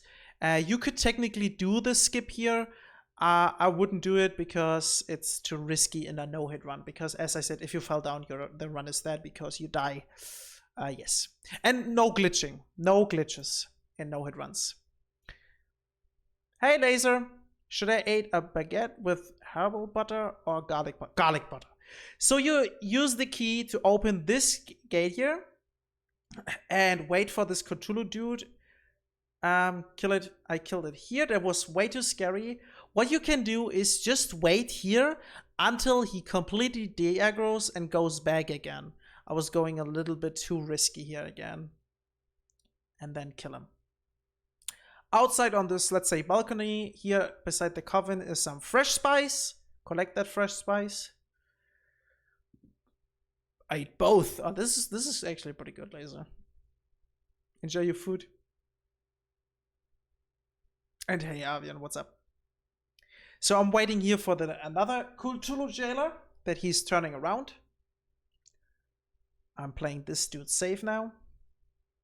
Walking out and then running again for the stagger.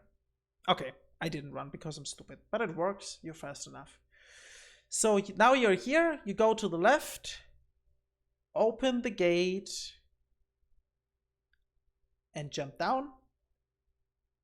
You can use the stairs, but there's a rat. Be careful. I'm just using this barrel to go over the fence. Whee! We go down here again.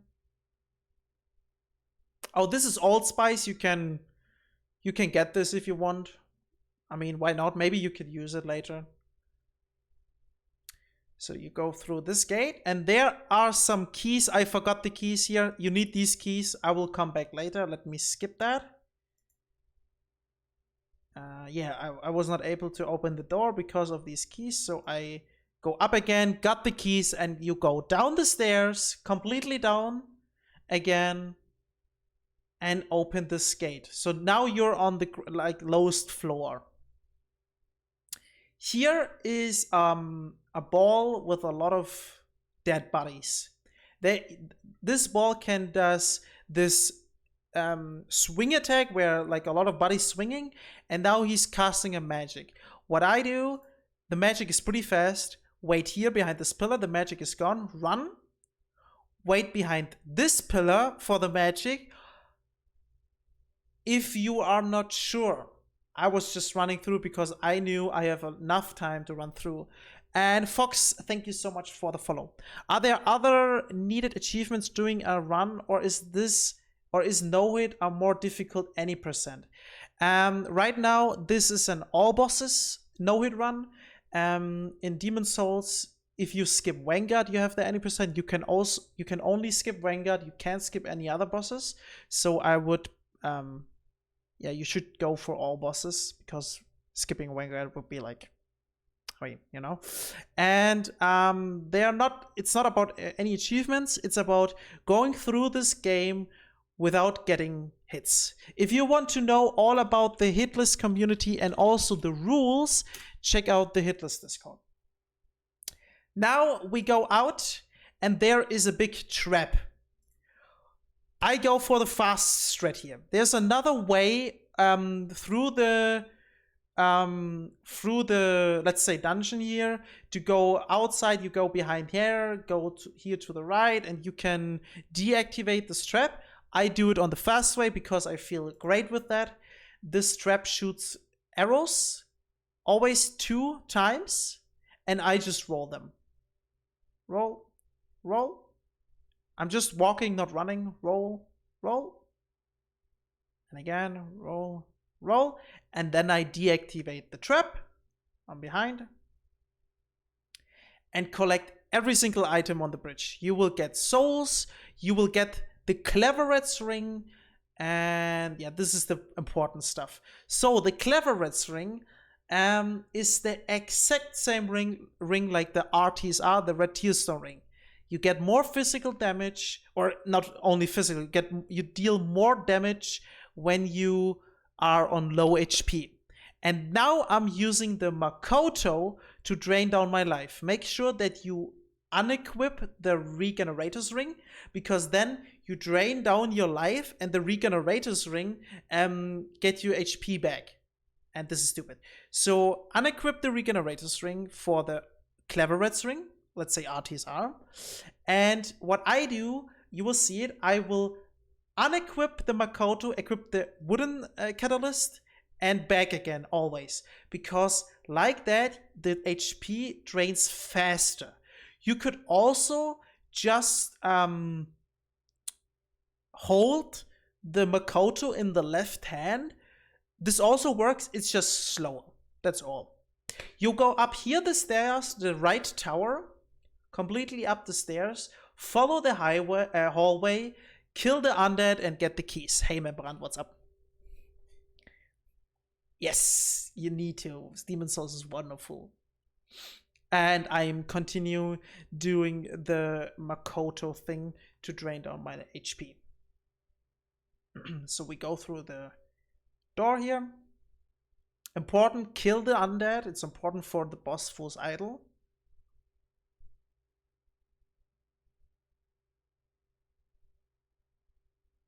I think he can heal the Fool's Idol, but I'm not pretty sure.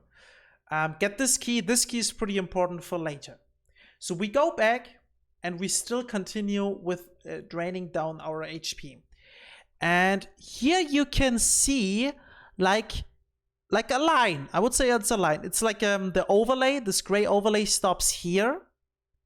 And drain your HP down until this thing. I drop down here because here the fence is broken.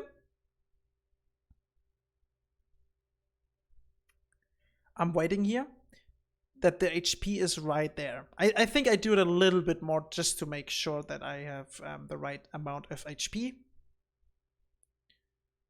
So then you drop down, and this is enough. And now you drop down here, throw a soul remain here down on the stairs. You can loot the... Is this a Widow's Lotus? You can loot that or not? Because here's a Phantom, and he will go to the soul remain. Just drop down and go to the right up the stairs to this door.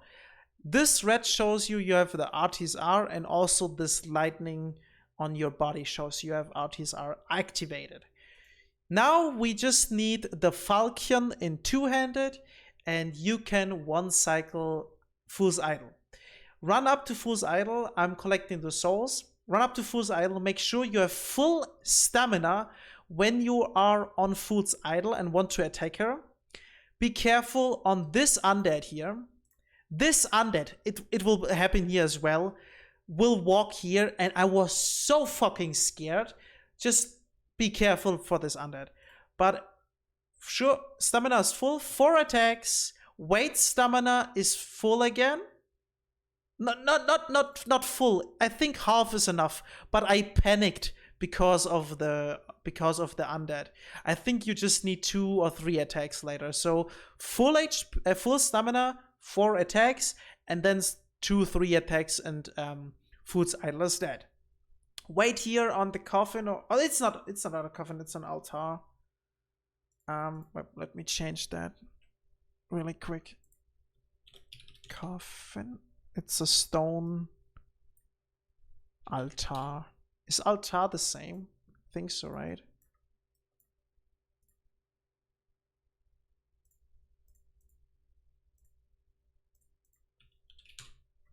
Yeah, it's the same. Okay, on the stone altar. So now we are using the Fool's Idol Archstone to port back. And now we are on the next chapter. Really, really, really important now when you port back. Don't use the dull soul you get from this Archstone. This is super fucking important. If you use the dull soul, this run is dead. So my route is dead then, or your route and run is dead then. Don't use the dull soul. Really important. I say that because it's important, okay? We need the dull soul later to change the dull soul into a sorcery, okay? That's important. So you could technically use every single other soul now, but not the dull soul. What I'm doing here, just to make sure, I'm not using the souls yet because I don't have to level up for the next part. What we do now is we free Sage Freck.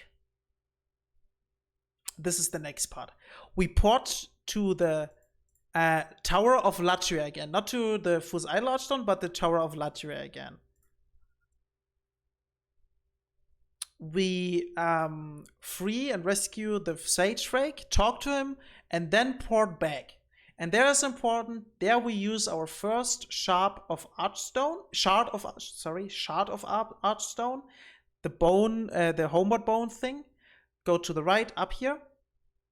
You have to go up to, when you spawn, go to the right first. Because I have 11,000 souls and we need this to level up.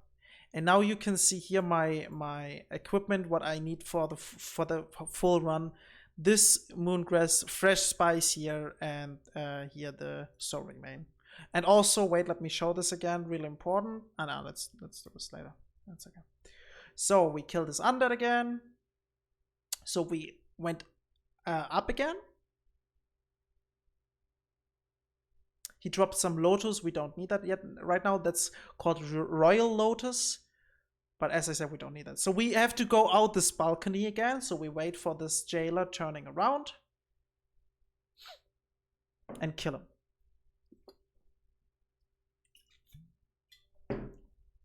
I was not waiting enough. And as I said, make sure that he drops some fresh spice. When he drops something, that you loot this fresh spice. So this dude saw me. This was, I think, no, he changed the thing again. Running attack and giving. So here we go to the left. Go down the stairs again where I was using the barrel to walk over the fence. But now we don't go down again. Oh, un momento. We don't go down again. We go now this hallway where the old spice was laying earlier. Here. The last cell is Sage Freck. We talk to him. He will give you a dagger, I think. Yeah. A scritter, we don't need that. But we have to talk with him. And now I'm using the Shard of Archstone to port back. Because of the souls. It's pretty important.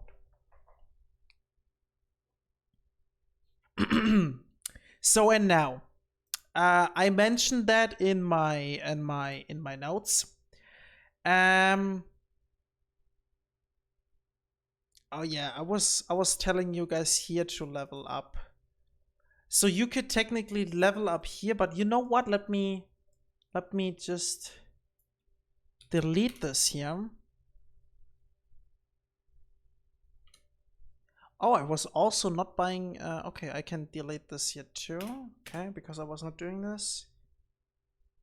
Yeah. Okay, this is fine. Don't level up here. We level up here. Yeah, right. Okay, so what we do now is we learn 4 spells. Soul Ray for the Dull Demon Soul. That's what I meant. Don't use the Dull Demon Soul from Fru's Idol. Flame Toss, it's 1k souls. Cloak, 500 souls. And Water Veil, 500 souls. So you need in total 2k souls for that. If you level up earlier before that, make sure that you have 2k souls, otherwise you have to farm a little bit. So now we go to Sage Frag.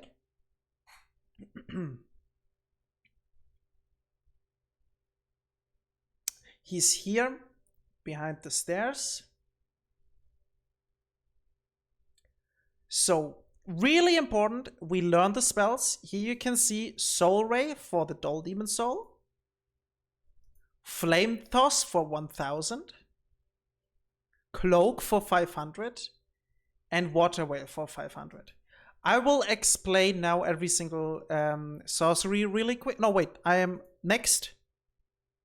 Remember spells. Remember spells is like attune spells. That means you get them into your slot. You can only do that on sorcerers, and we will kill these sorcerers. That means you have to do it right now. If you don't do it and you kill, we will kill Sage Frag. And if you kill Sage Frag before you remember the spells, your run is dead. Your run is dead. So make sure that you remember spells first. What I do here is Cloak at the beginning, then Soul Ray, then Flame Toss, and then Water Veil. Let me explain them really quick. Soul Ray is like Soul Spear in Dark Souls. It's like a spear, and the spear also goes through enemies and kill multiple enemies when they are lined up. This is our main sorcery. Flame Toss is like a fireball. Let's say a fireball. Cloak is like hidden body. Really important in this run, on pretty fucking OP, you will see. And Water Veil, we will only use Water Veil once.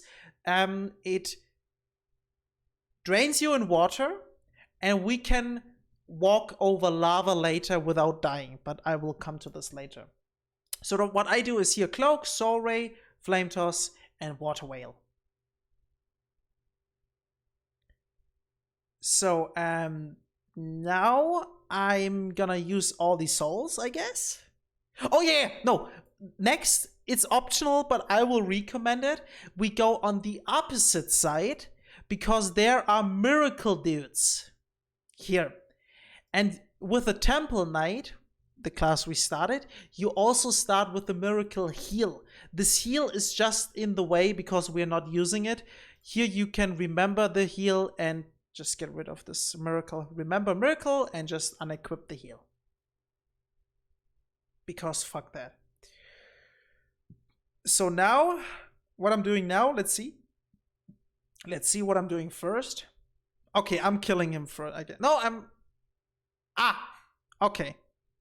Okay, I do it, actually. Yes, let's put it in here. Let me...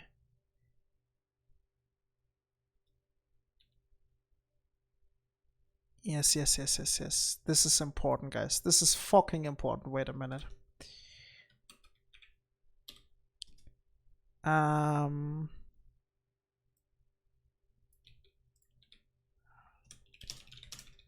Judicator by 20 to 30 soul remain. nexus. Okay, so what we do now is with all these souls I have, before I level up, I go to the Archstone Educator again to buy on Blige soul remains, because I have only 2 and we need more. So go back, and I think 20 soul remains for that part is enough and okay. And I also think I was buying 20, maybe I was buying 30, we will see.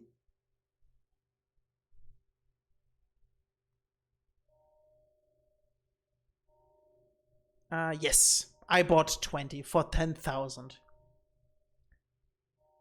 So let's say just 20, that's okay. And then you go back. Archstone to go back to the Nexus. Perfect. So I use the Archstone to go back to the Nexus again. We're just for buying soul remains there. And now we have, you could technically now use all your souls and level up. I think, no, do I? What I'm doing there?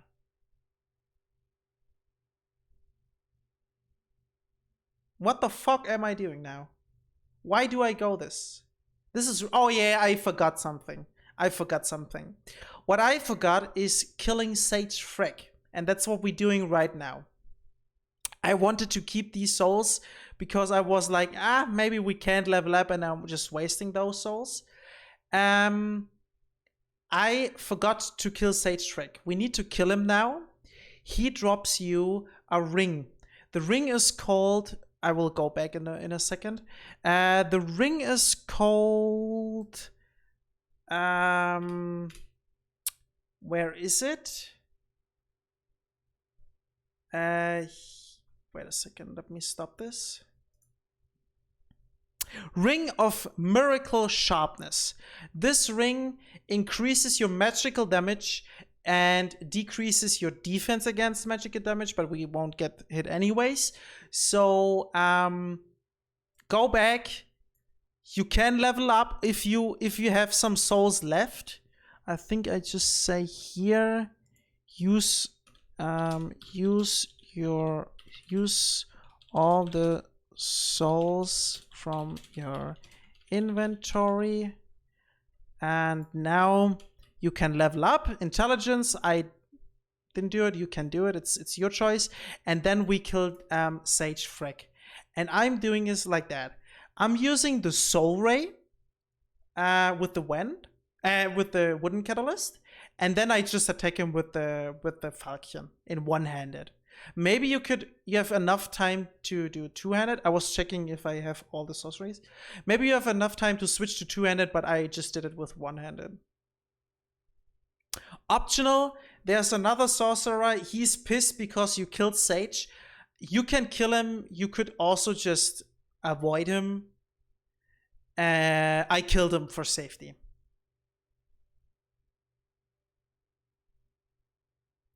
Now loot him, important for the ring, and equip the ring. Equip the ring for the Cleveret's ring, for the Artis-R, because now for the next section you will not need Artis-R, but maybe you're gonna use magic to deal damage, and so you deal more damage with the ring of, I forgot the name, Magical Sharpness. So here I'm running against the wall, do a running attack, and just kill this dude really quick, because he's attacking you. So now we are done with the Sage Freck chapter. Now we go back to the Archstone of Fool's Idol and go through the whole area, and then we kill Maneater. So what we're gonna use here a lot is you need the Thief's Ring. This is the first thing. You need the ring of I forgot it again. Magical Sharpness and the Thief's Ring, because we are not using all the time Cloak. That will take too long, because Cloak at least not that long. It's just for half a minute or something. So I'm using the Thief's Ring. We go here to the right, and behind this fireball there are fresh spice. Collect this fresh spice. In my run, I just run through. Here's the same thing. If you want to kill every single enemy, you can do it. I just run through because it works. You could try it out, guys. Try it out with running through, and if it's not something for you, just kill everything with your falcon one by one by one. Walk up the stairs, and then we go to the left.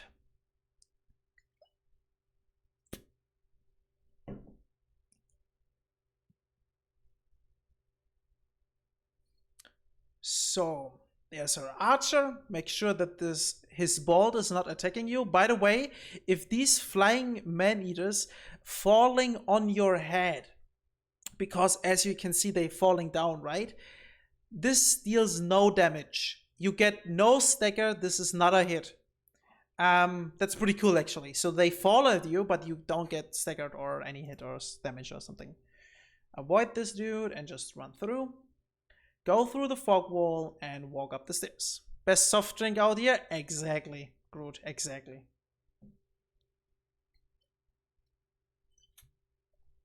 So, running up the stairs, and there's an elevator. I missed the elevator, unfortunately, because I was using cloak here. You don't have to use cloak there. And go up the the elevator. Important, when you go up the elevator, there is a man-eater. Pretty scary. I'm just running through. I think there's a chance that this guy hits you. Just make sure that you're like, look at him, and maybe you just dodge his attack or you kill him first. He's here he's to the right. I'm just running through, and now you kill the 4 undeads to destroy the first chain. I collect here the soul item sequence. We go down the stairs, collect another soul item, and then we go to the elevator straight up. Not the left elevator, the right one. Oh, it's fresh spice. Yeah, not a soul, it's fresh spice. Collect this fresh spice. Go into the elevator, and now we're going down. What I do there are a lot of like these centipede enemies. I'm using cloak. So I'm using cloak when we're down, and I just run through. And when there is an enemy still blocking you the way, just do one attack. You should be able to run past him then. So I use cloak. And I also use have now all the time the Makoto out, because when we're done with this area, we immediately go to Man-Eater, and I wanted to save some time with doing this. So you could technically, if you're fast enough, run with the Makoto on your back to drain down your life. So right now we have activated Cloak and Thief. Both are not stacking, I guess. I don't know, but they're not stacking. But Cloak is here important. This dude is blocking me. I do one attack and go up. I can't really explain this. Just watch the video. You will see where to run. Go here to the left. And make here a big circle around these enemies that they just don't attack you. Cloak is overpowered.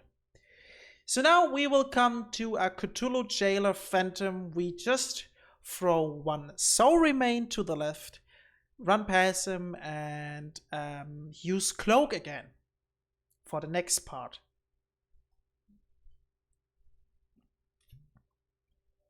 I'm waiting here on the pillar, throwing to the left a soul remain, and just run. I'm using Cloak always like here, yeah, because he is like not seeing us. And now here again, make distance from these things, just run through. With Cloak you should be fine. Sometimes they walk at you. They did it here, and I wanted to go safe, so I killed them with my soul rays. I focused on that dude, and this saved my life. This saved my life. Or my run. It not saved my run. My run was dead anyways. But it saved a hit. I wanted to I wanted to log on the centipedes to kill them, but I accidentally logged onto the left dude with the crossbow. I didn't know there is a dude with a crossbow. Guys, there's a dude with a crossbow. Just run through the centipedes because of your thief ring and everything should de-aggro. But here you should be careful. I was panicking a little bit. You should kill the enemies here, step by step. Because we have to wait most of the time for the elevator. And this elevator is one of the longest elevator in the whole game. And I'm always standing here and just check if is there someone coming at me or not. You could use soul ray. I think you need 3 soul rays to kill one of these, or just your falcon and kill one by one, or just run through and hope that no one is coming at you. Test it out, guys. I would say kill maybe this one and wait for the elevator. We go up the elevator and there's it again. One man-eater is waiting for us. Here I did the same. I just run through, up the stairs, killed the 4 undeads, and that's it. So as you can see, I'm still draining down my HP for the Cleverets ring, for the Artis R setup.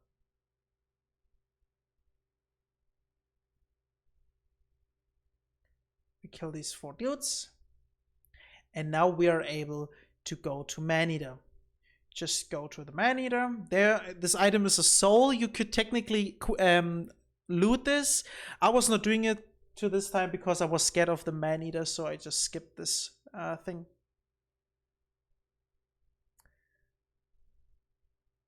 So now I guess I changed the Makoto to the Wand. Yes, because we have enough HP drained. And here's the same thing. I just run through. You could use cloak or not. He was coming super close, but it's okay. This dude can block your way.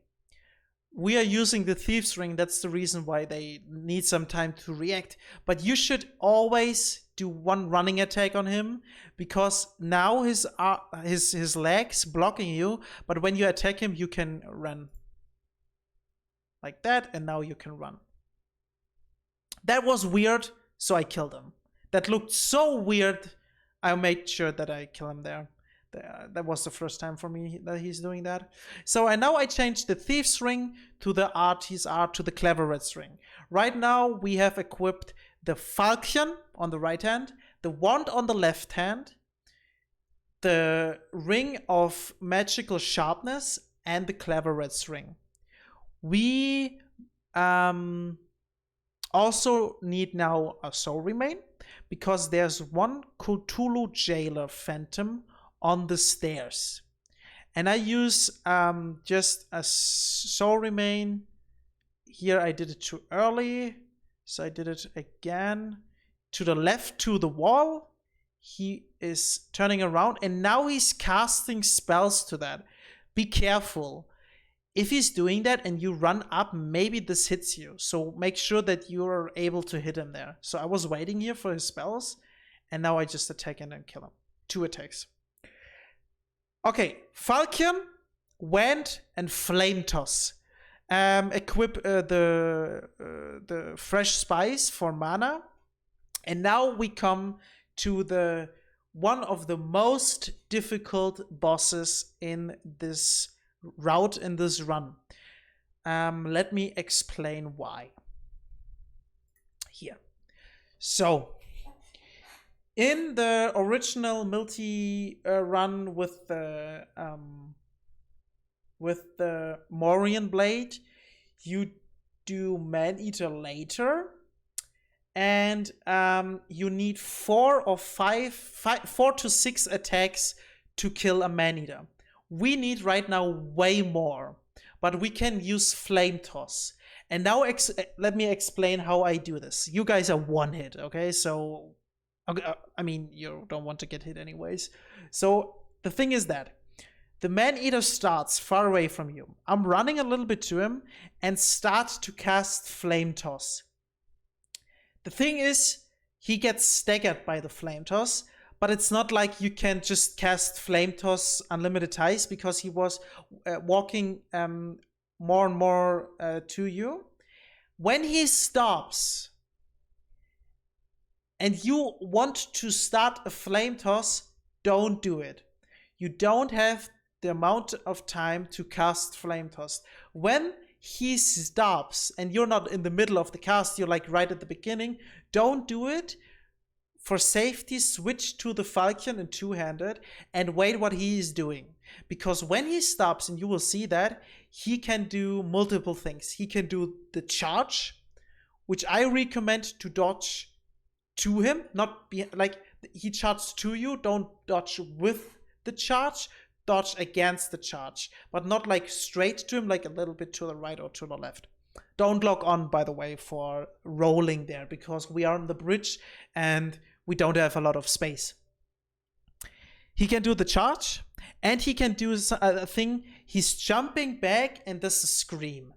And in this scream, most of the time when he does that, you have a lot of distance and you could just run back, and then you can start to flame toss him again. When you are too close, I would just roll to him, I guess. The golden rule for this fight: if the man-eater is far away, use flame toss. If he's getting closer or is really close because he did a charge and you dodge the charge, go two-handed on Falcon and try to cut off his tail.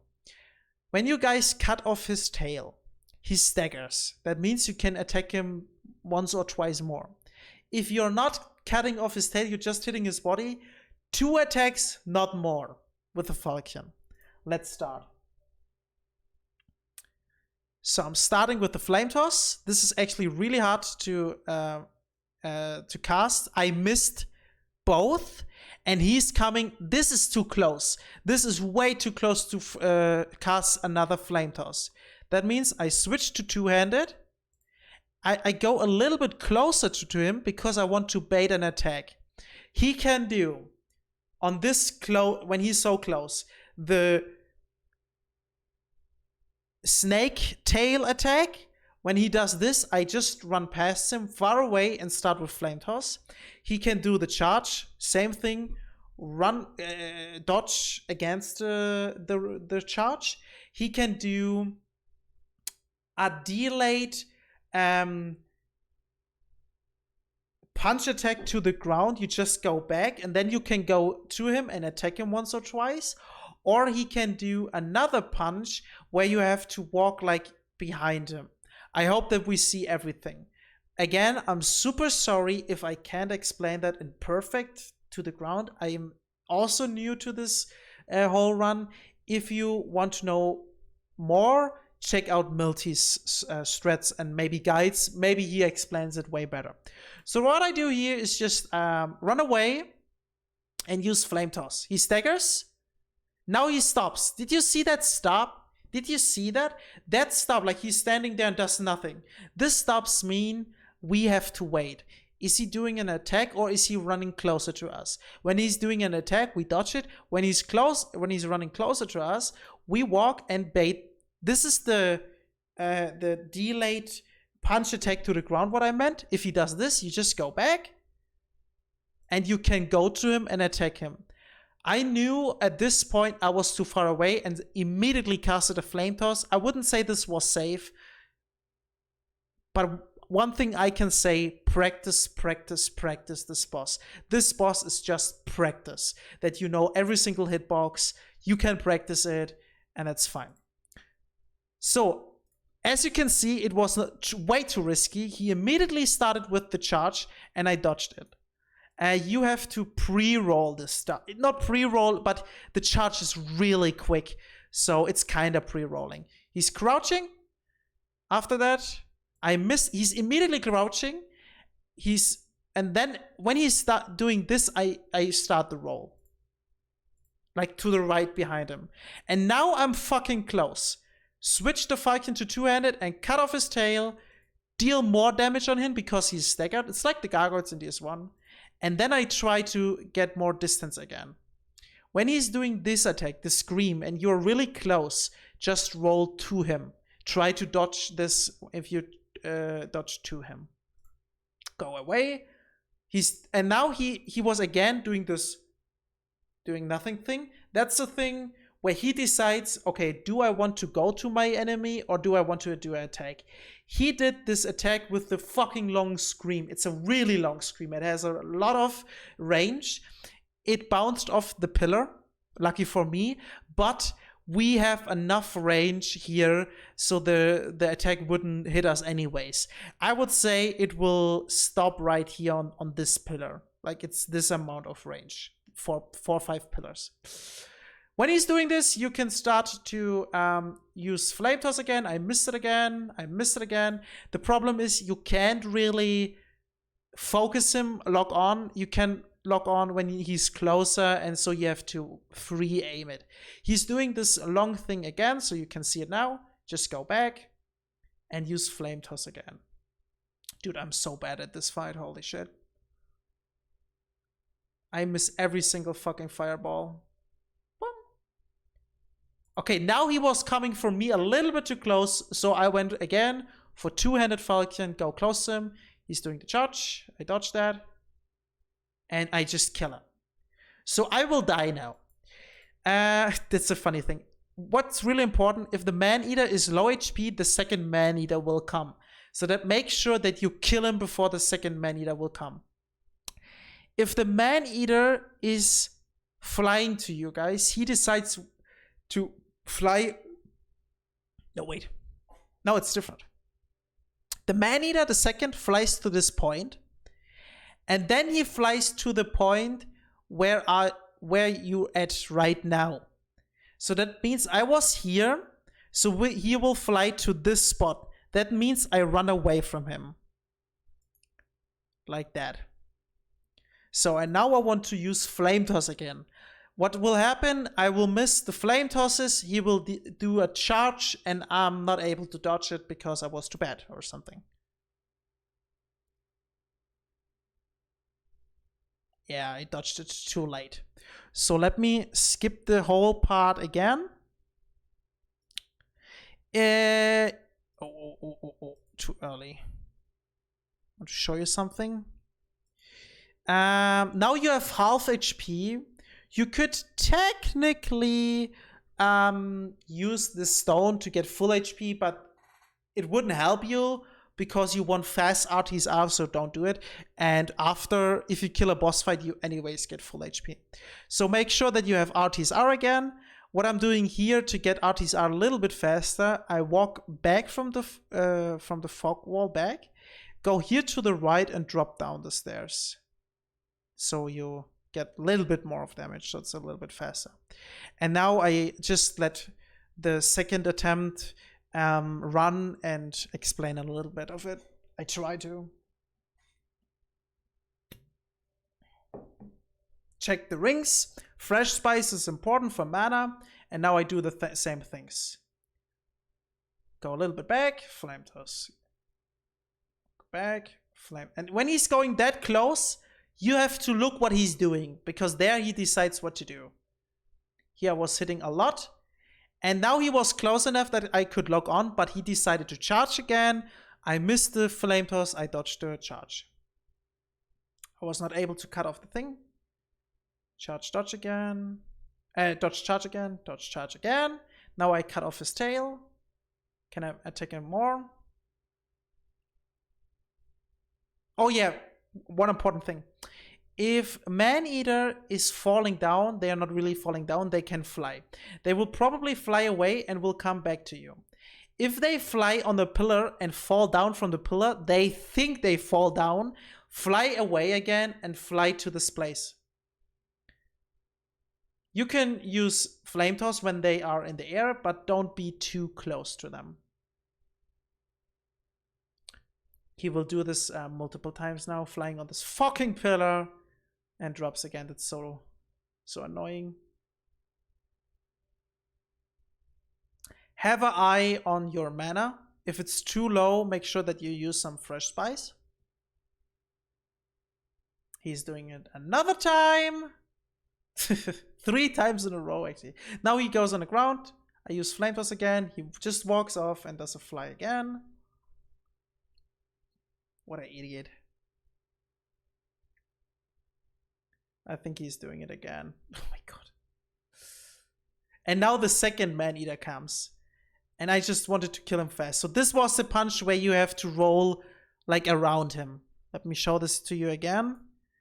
When he's doing this punch, you have to roll, not back, behind, like around him, like that.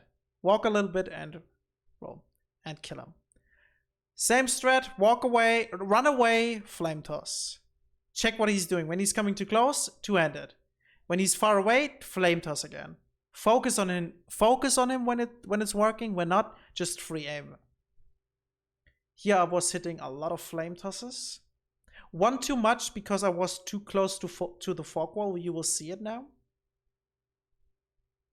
But it was working. And always when he's like stands, he set up an attack. I rolled into this dodge, into this attack. Was good. And now I just use flame toss to kill him.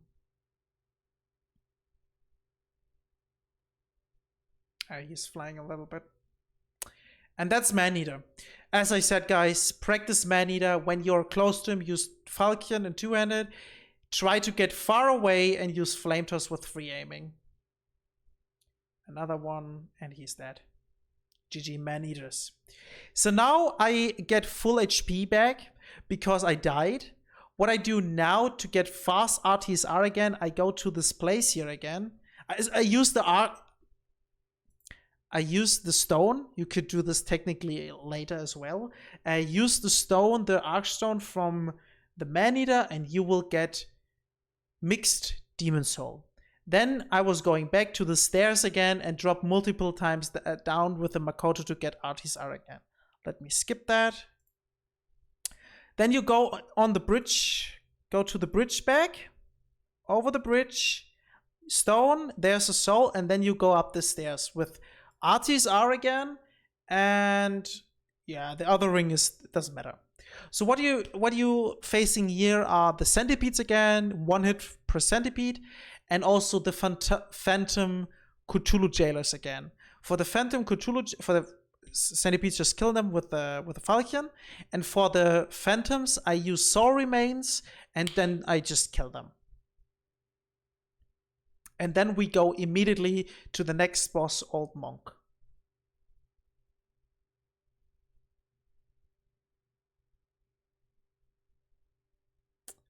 This is the jailer. I'm throwing a soul remain there on the right side.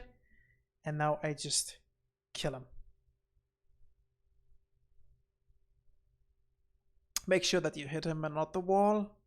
It's important.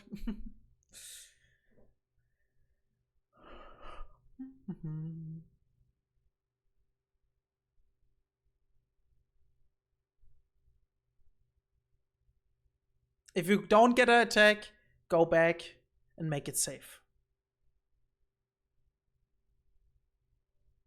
Here the jailer again. Throw a soul remain.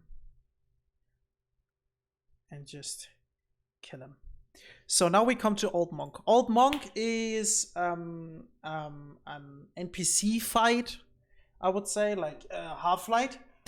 What you do there is you log on, and when he's coming close to you, you do R2, 2 R1s, and then you go back.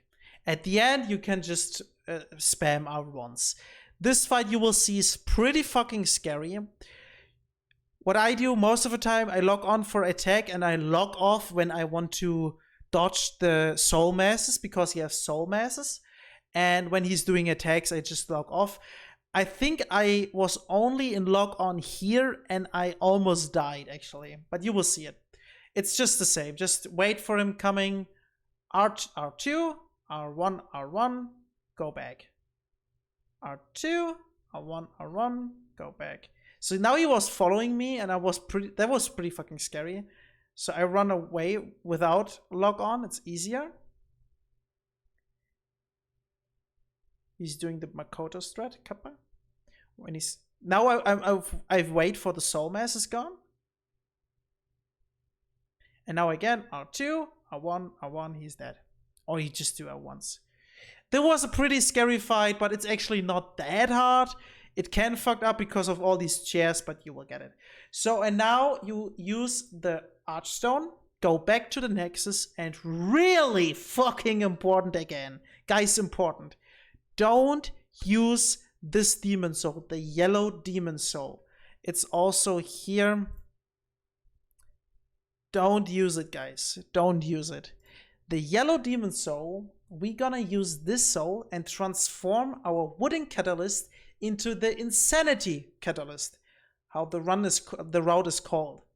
The insanity catalyst makes you deal a lot of damage, fucking a lot of damage, but it cuts off your mana, half of it. And that's the reason why we get this ring on our head, to get more mana. Don't use it. We go back now and use all the other souls and level up, but don't use the yellow run. If you use the yellow, it's over. Don't use the doll earlier and don't use the yellow now. It's over. So what I do is I'm gonna use every single soul and level up now. I hope I do.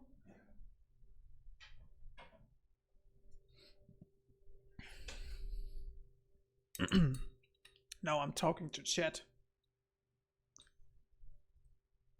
Ugh. There it is.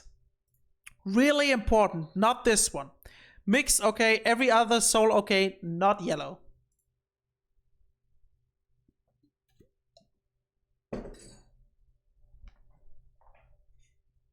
I think I was going really safe there and also not use the mixed soul because I was too scared for a second. So I'm using the other first. By the way, the next part of the run will be like faster with talking because like there's not a lot. So now we have, as you can see, magic, we had 31. We had intelligence on 28. Now we upgraded to 30. And in my run, I kept intelligence on 30 and I was only going on magic, but I figured out that at the end, it's not like you don't need that anymore, like this damage, because it makes almost no difference. So go now on this point, magic on 40. And when you have magic on 40, you're done with magic. And when you want to level up after that, just an intelligence to get more mana. Yeah, I was thinking there what I do. Again, this was the second run with this route, and it's also pretty new to me. But also, I got on my second run 5 hit PB, which is insane. And you will see why, because now we will fucking destroy the enemies. So now I have 3,000 left. I have 10 fresh spice. And now I'm gonna buy some more fresh spice with my souls that left. And now we go to the Stonefang tunnel again. But now we don't go the normal way back. That would be stupid. No, we go up the elevator. Again, I'm just rolling through those boxes and don't kill the 3 dudes with those swords. You can do that. Kill those 3 dudes with the swords if you feel safe with that. After that, we are using water whale to roll over lava. That looks like that. I'm just running off the edge, not rolling. I'm running off the edge to get more distance. And when I land on the lava, I just do 2 rolls on the stairs.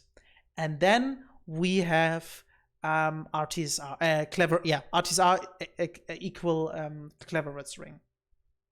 So I was going, oh no, I was going safe here. I just killed them with the soul spear, and there you can see how already overpowered we are. We just one-hit them with 1 spear from distance, and this is fucking overpowered for this run. So water veil, and just run over it and roll.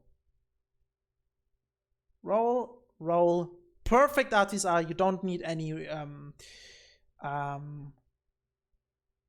armor. So now we have equipped still the Cleveret's ring and the ring of magical sharpness. You can just keep that. That is okay. Here on this room, there are a lot of barrel bombs and 1 chester, and he throws a fireball.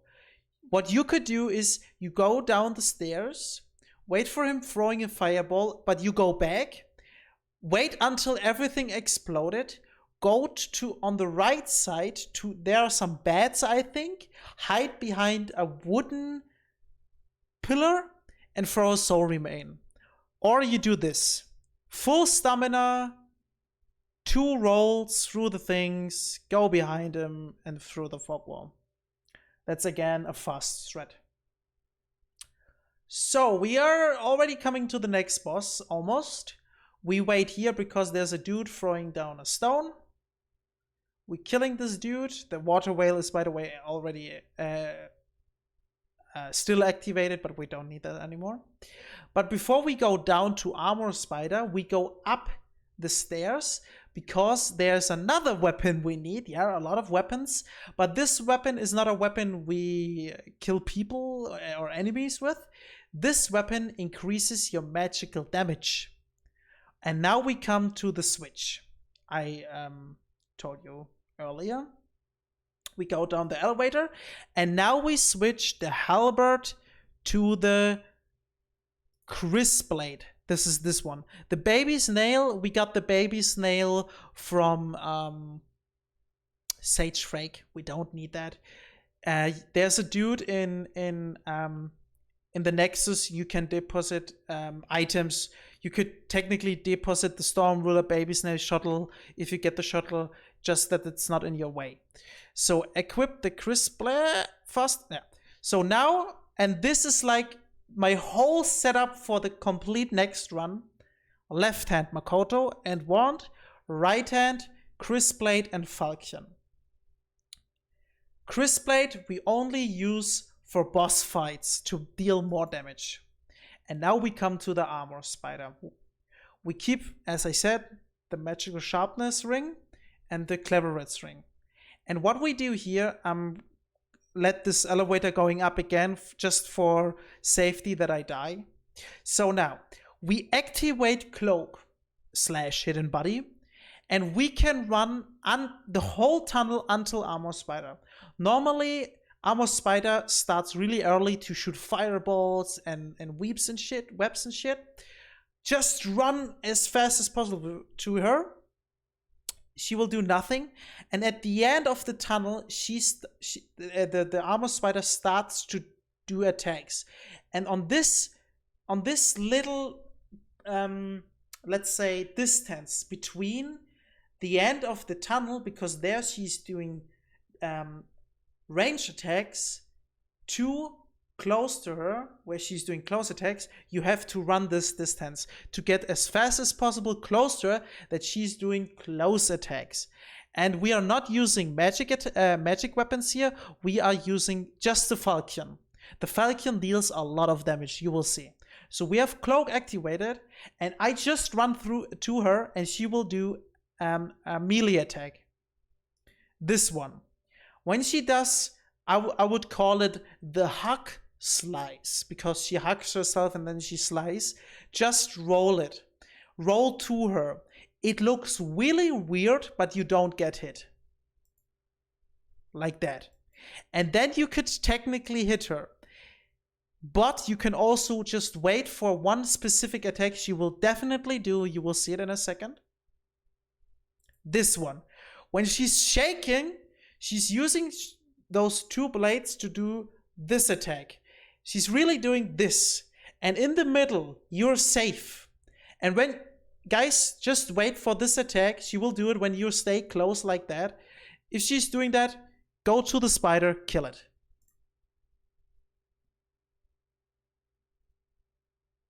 Spider dead. That was Armored Spider. Now we use the Archstone to get the Hard Demon Soul from the spider, and I use a Full Moon Grass to get full HP, because now we gonna drop down to Flame Lurker. You don't have to pick up here anything, just run through and jump down like how I jump down here. I'm not explaining that, by the way. Just watch it. Whee!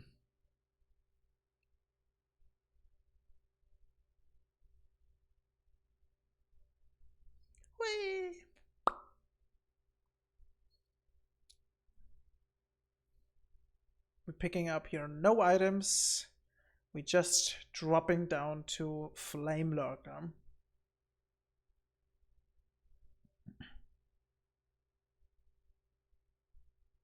Oh, I'm using here this wood thing as a marker. Oh, I was too fast. Wait a second. Let me show you this really quick. So we jump down here, and I use this one as a marker, and I know I have to go on the left side here, slowly down.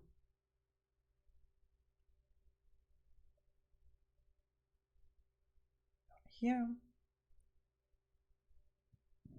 I'm already picking up the Makoto to get more damage because we need the Cleveret's ring again. Yeah, I was going safe here. Go immediately to the tunnel because there are worms. They can attack you. And now set up the Cleveret's ring, aka the Artist's arm. So what I'm doing here, we are using the wand here. We are using spells and the crisp blade on the right hand, not the falchion, the crisp blade for more damage. What I do is I'm using now cloak, and let me explain it before you see it. I use cloak before we go in, so Flame Lurker doesn't see us. I go around to a specific stone.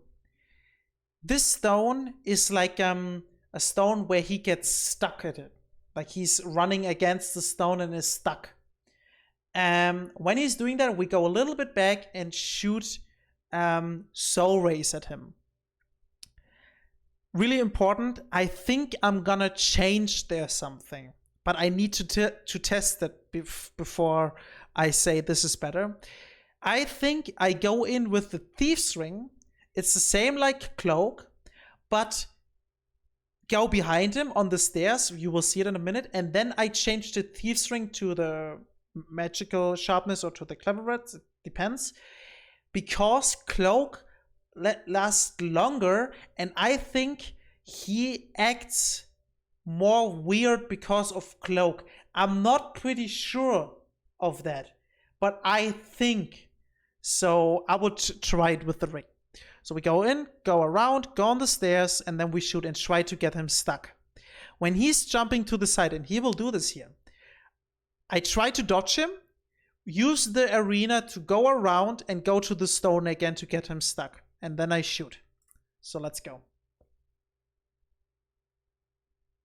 So we are just using soul rays here.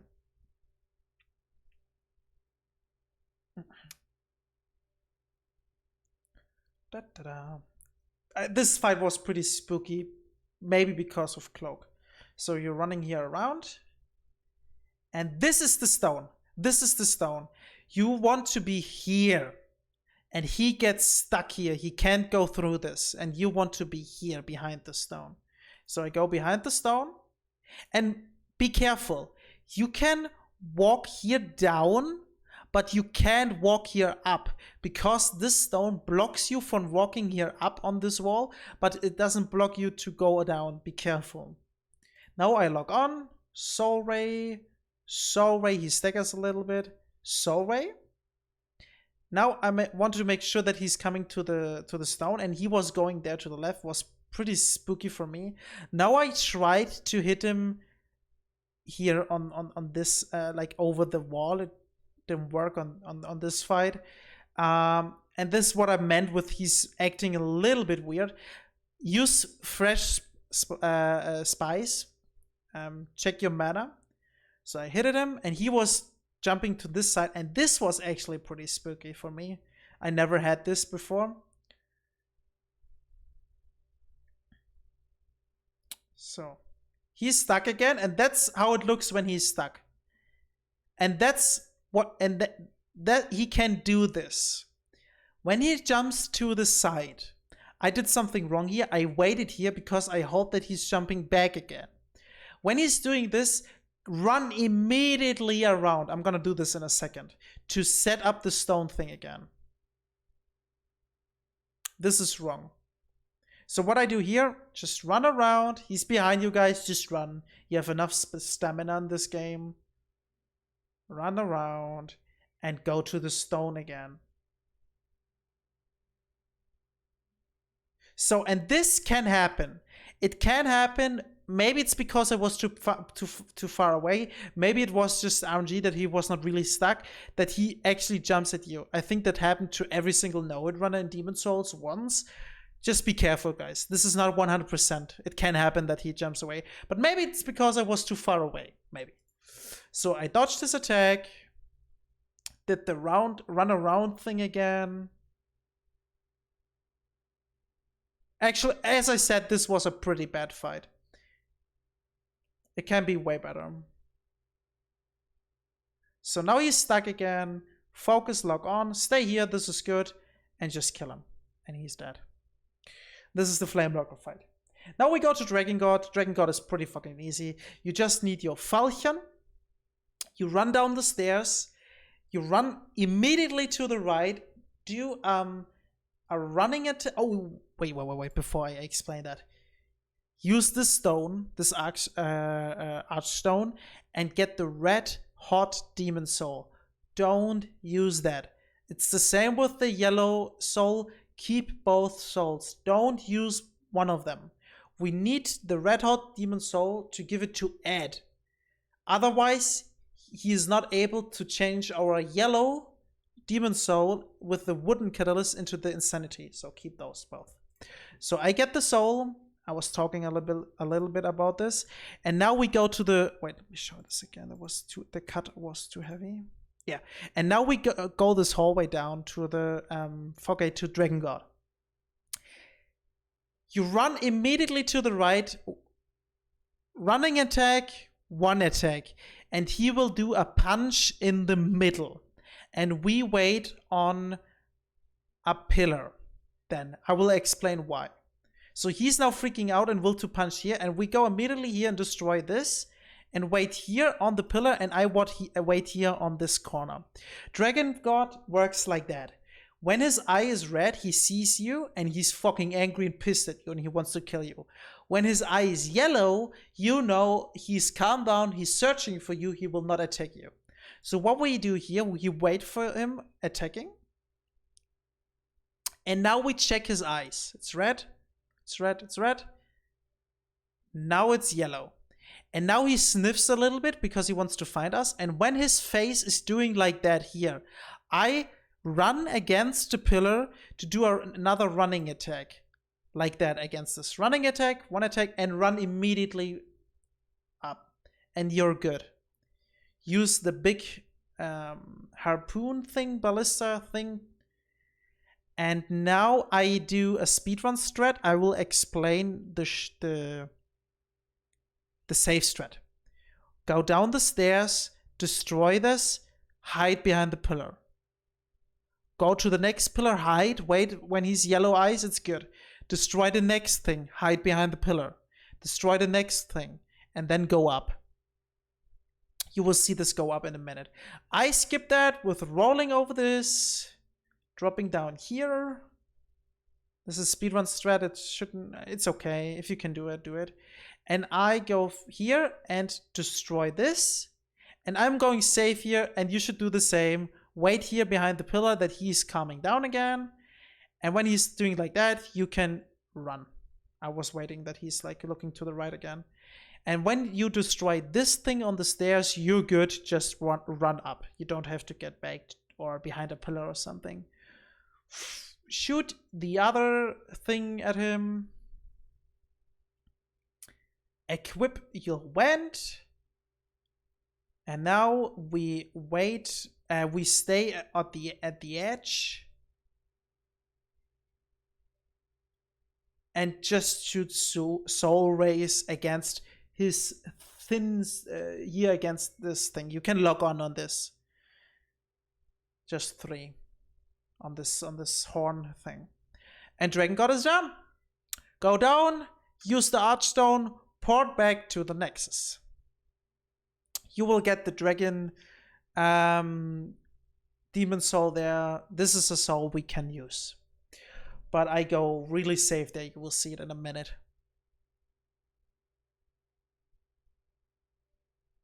So we go back. Because now we go immediately to the Stonefang tunnels again.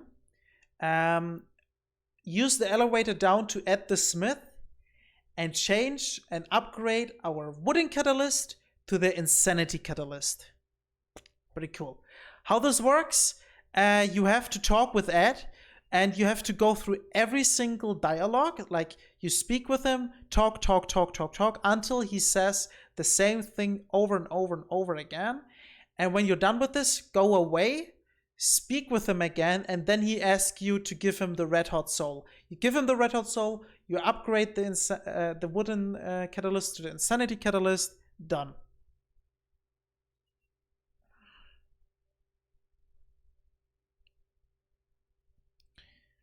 So this is Ed. We talk with him. I'm talking to my stream right now. In the video, not right now. Talk until he says the same phrase over and over again. That's it. He's like laughing at the end. We go back.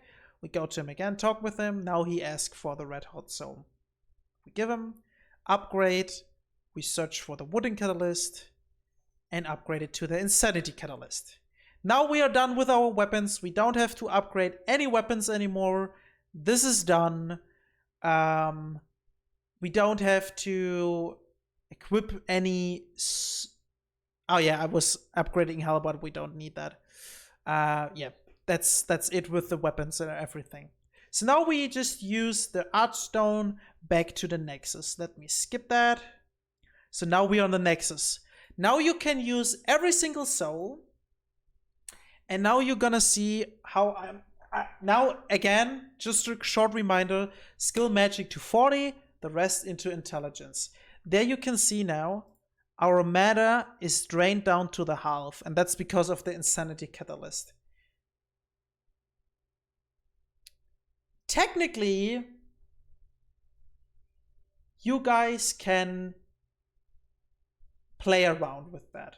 If you have 30 intelligence and 30 magic, or 31, let's say 31 and 30, 31 magic, 30 intelligence, say that. Actually, this is enough to do the no-hit run, but of course we get way more souls. Guys, play around what you feel like. If you feel like I go full on magic, do this. I wouldn't do it because more mana at the end is better and the difference is not like big, it's just a little bit. You could say, you know what, I go full into intelligence, I want all my mana. Try it out, what do you want? I say 30 more magic now, and then the rest into intelligence. I was going for 48 magic here. What I'm doing here? Oh yeah, I probably buy more fresh spice, yeah. Buy more fresh spice. I think I buy 15 here. I have 16, so I have like 30 fresh spice. Try to get fresh spice. Now I'm just unequipped. That's the thing what I meant with deposit. The things you don't need, just deposit. That's just not in the way, you know.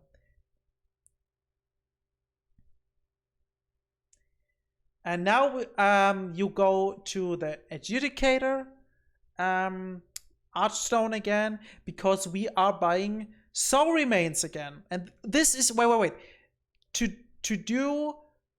To buy fresh spice and to buy soul remains is more important than to level up. So make sure that you first buy the things. Equip the Thieves Ring here again, that the Manta Rays doesn't see you. And now I think I bought 30. Now how many? No, I bought more. How many did I buy? Let's see. 30. So I bought 30 soul remains. Buy more. Buy why? Nah. 30 is good. Buy 40. buy between 30 and 50. Wait, what did I say in my thing? Yeah, buy between 30 and 50 and then level up. So we go back to the Nexus. We leveled up, we bought the things for the next. Yeah, this is actually stupid. Shouldn't do that. Yeah, for the next part, we go to the, what is this astronomic Valley of Defilement. Important to know, for the Valley of Defilement, you need the Cleverets ring / RTSR right at the beginning. That means, and also the Thieves ring for the beginning. This is important. So that means we are not equipping the ring of magical sharpness. We are equipping Cleverets ring and Thieves ring. I'm not leveling up. This is pretty interesting, actually. So, and what I do here, I go up, kill the first enemy, and then I drop down to do the RTSR. You will see it in a second.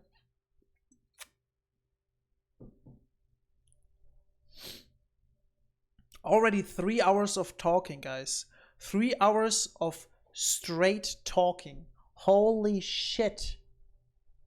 Imagine. So you run up, use your falchion, or shoot, what you want. So, and now with the Makoto, just jump down here and get the RTSR.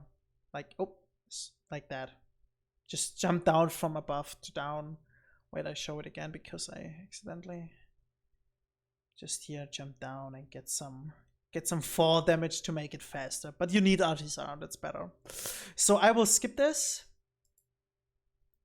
because this takes a while. So now we have RTSR, and what we're gonna do is use Soul Ray. Now it's even more important to look at your mana because we have only like half mana, right? Destroy these things with the Falchion, kill these things with the Soul Ray. It's a free shot. I jump down here to the left always. Maybe this is not the best because now I've you know what? New strat. Before you jump down and before you go there, use Cloak. I'm pretty sure they will not aggro. They aggroed because I only have Thieves ring. Try it out. If you forgot the Cloak, turn around and use this to kill them. The Soul Ray. We drop down here. Now we drop down in this hole. So now I'm gonna use Soul Remains because they are enemies. I was falling down by accident, and another one, I was like freaking out here. So I was going for safety. I killed these dudes. These are still on the Soul Remain. So I went underneath them and threw the Soul Remain against this wall that they are falling down.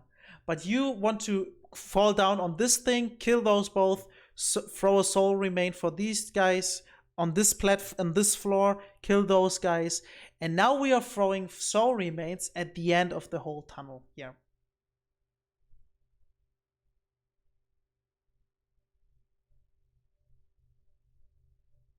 Oh yeah, fire bombs. Equip fire bombs. You can equip fire bombs at the beginning. I'm turning around here because one is like coming to me. I'm just using the Soul Ray here to be really safe. Mana Zoodle. Yeah, I'm using Fresh Spice. And now we need a Firebomb. No, not right now. I think it's not right now. Maybe it is. So there's one dude. I was trying to log on, but it's not working. So you just go down, throw a Soul Remain against this wall, and then you kill it. Boom. So, Fresh Spice again. Oh yeah, the fire bombs will be needed in a second. So we throw a soul remain over the bridge to the wall. Doesn't matter where, just throw it there. I think I did it wrong actually. I threw too close. Yeah, and now I wanted to kill them, but it was like not going so well. He was falling down. I killed him.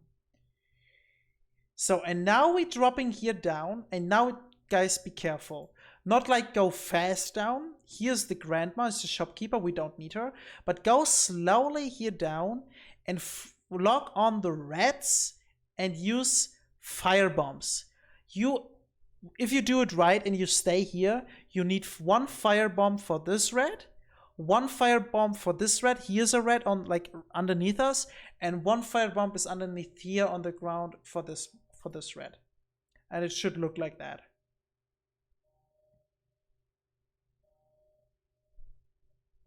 Yeah, here I was too. Yeah. A little bit closer to the edge, and all rats are dead. Oops, sorry. So I need to go to the toilet really quick. I don't need a longer time. I'll be right back. Sorry.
So we killed the rats with the fire bombs. Next step. We unequip the bombs because we don't need it anymore. And now this, I fucked it up. I managed to get out of this with no hit, but it's weird. So what I do, I make sure that I have full mana. When you go out there, stone will fall down. Wait here until the stone is gone. And then you want to throw a soul remain against this wall. Throw a soul remain, shoot the big guy down, then you throw another soul remain, go closer, go into this room, there are some dudes, go out again, kill these dudes with the soul rays, maybe throw another soul remain, throw a lot of soul remains. I did it wrong here, and I've learned, so that's the reason I'm telling you. So I go out and wait for the stones. I throw a soul remain, but way too high. Now I wanted to kill this dude because he was going for that. I threw another soul remain down here. But my soul race went against this. So I killed this small guy and now he was coming for me. And there you can see I threw a soul remain. He's going for me. He did his attack and he's still going for me. And that's super scary. And yeah, this is just super scary. If this happens, run away. Throw more soul remains, and then you're safe. I was just shooting more soul rays against him. But technically, you should just be down and throw more soul remains there. Should be better. So fresh spice again for full mana. It's important. And don't worry, the stones are only once there. So we have always this one big dude and one with the spear. And now here's an enemy, and on the corner's an enemy. I immediately throw one. I was waiting for the dudes because I was not sure if they're dead, but now they're waking up.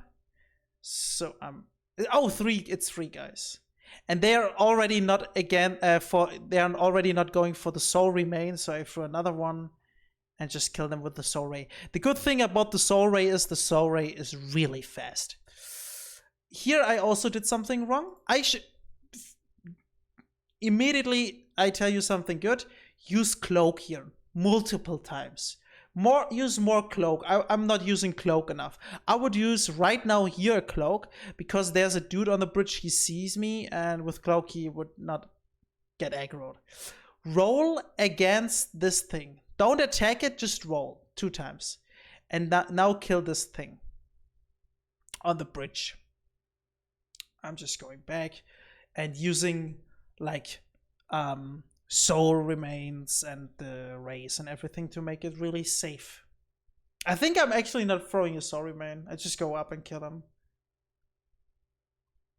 Now, I try to lock him on and just use the soul ray. He's dead, yeah. Oh, this lock on in this game. So now we kill these guys. Just throw soul remains at them and they should be dead. 1 for the small guys and 2 for the big guys. Fresh spice for full mana, and now we go down. We don't need the Morning Star, it was just a weird drop. And now we go down to the Leechmonger. Before we go in, we equip for the Thief's Ring, the Ring of Magical Sharpness again. Magical Sharpness, Cleveret's Ring. On the left hand, the Catalyst. On the right hand, the Crisp Blade. And I'm using Cloak just for safety. And you need Soul Rays. What do? You just go in. You drop down on this spot here. Just drop down. Lock on immediately and just throw Soul Rays. He should be dead then. Just throw Soul Rays until he is dead. This wiggling there was a little bit weird, but it worked. So if I have new experience about that, I maybe mention that in the notes. So now you use the full HP now. You need full HP. You use you interact with the Archstone. You get a Demon Soul again, but you're not porting back down. You don't have to skill now. It's not that important.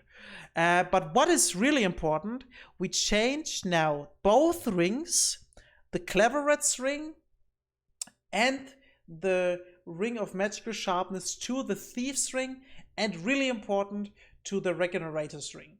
We coming up to oh yeah, and if you have I was using Old Spice for that.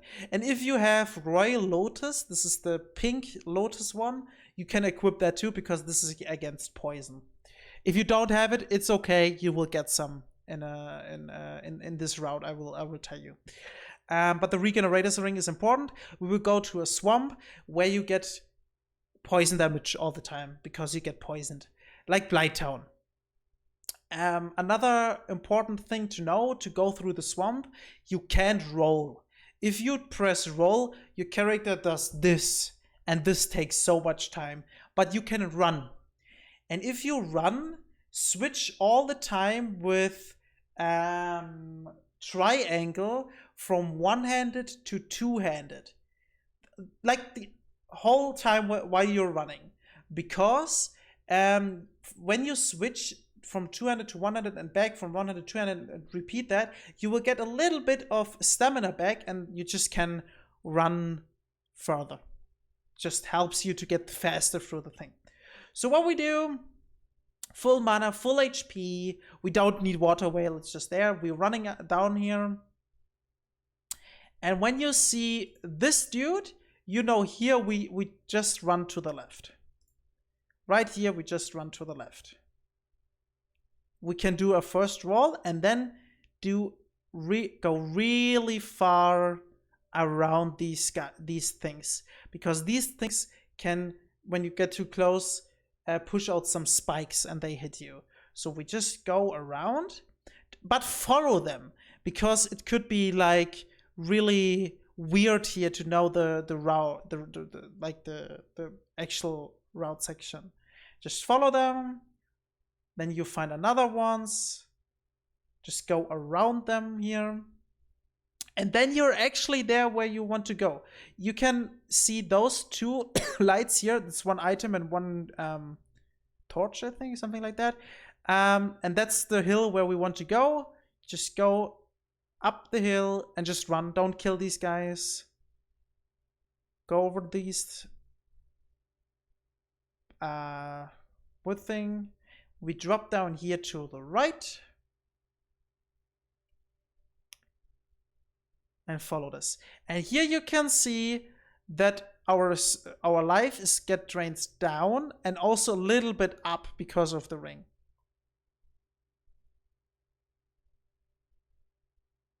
And as you can see, I just switch. Oh, I'm doing it wrong the whole time. Holy shit, I'm doing it wrong. I switched from, I toggled with the right thing, but I have to do two-handed, one-handed. I did it wrong here. That's funny. That's because I'm speedrunning these one, I have to toggle there. So yeah, don't mind that. This is just stupid. So we just straight follow these snails. Now I changed the regenerator's ring. After the snails, I already changed it, so we get a little bit more damage. So we have Cleveret's ring / RTSR later a little bit faster, already to the magical sharpness ring. We follow this, and this item, but you should keep the thieves ring though. Keep the thieves ring on because here are some enemies. We go here, and this is the item. This is the Royal Lotus. Equip the Royal Lotus. Oh yeah, I use cloak here for some reason. I don't. Oh, I do it. I do it like that. Okay, if you have this amount of damage and this amount of HP, just run through. No, wait. I did it wrong. Yeah. Throw a soul remain to the left. Throw a soul remain. Then run to the fog gate and then use cloak. I was not using a soul remain here. So when you're here, pick up the Royal Lotus. You could equip it. Throw a soul remain. Run to the fog gate. Go through the fog gate and then use the cloak. Okay? And that's the reason why, because they attack you and it's spooky. So we go through here. I already have cloak on. So we go through this. And just watch that. Just run through. Just run through. And now my problem is I use cloak too early. Now it's gone. And those are aggroed. And this is bad. So use cloak later. But just run through. With cloak, it's pretty chill. It's now scary because I was using cloak too early. Then just run to the fog gate. And on the fog gate, you're safe. And I was going also here really like risky with the HP. You should equip the Lotus, use it. You could also run to the fog gate and use the Makoto to get a Cleveret's ring. But that's just that you know you need Cleveret's ring here. And obviously don't get poisoned. Use Royal Lotus to heal your poisoners. So now again, the Wend.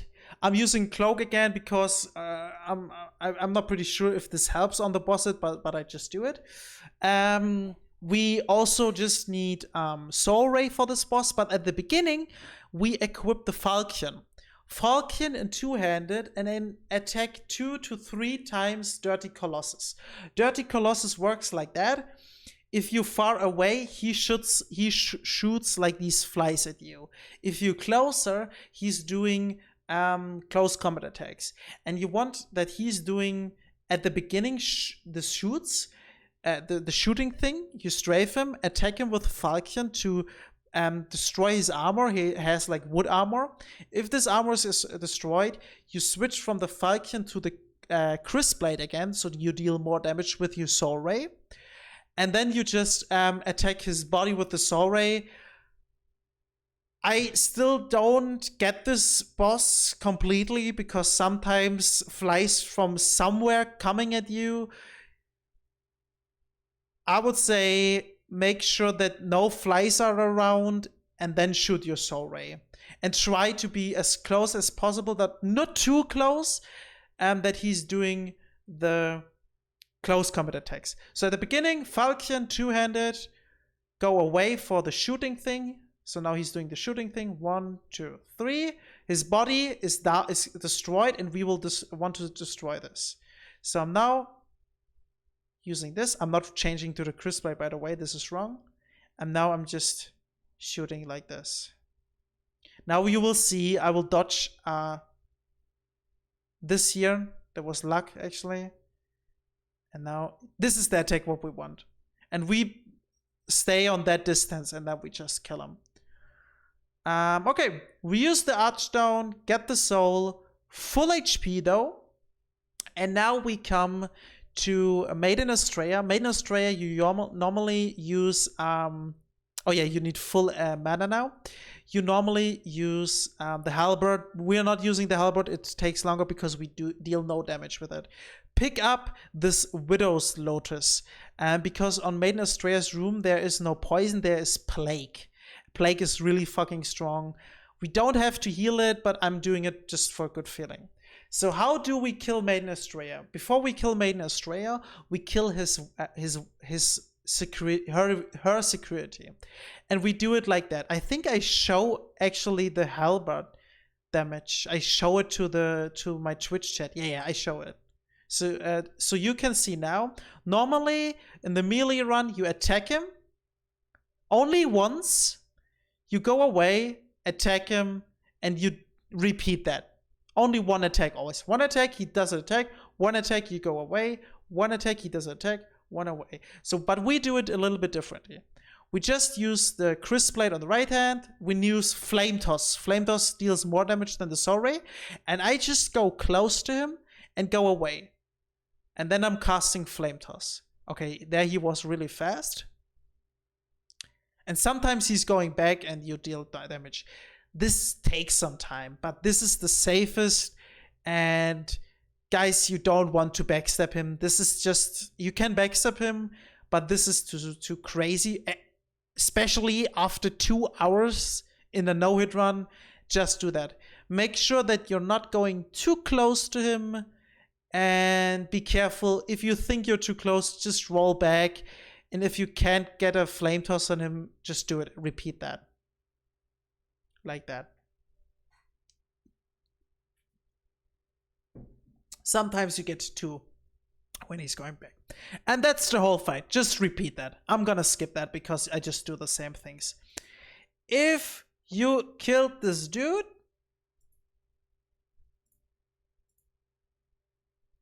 there he's down. You go down, you follow the path. I'm equipping now the Widow Lotus to heal here the Plague. And what I do is just run over it.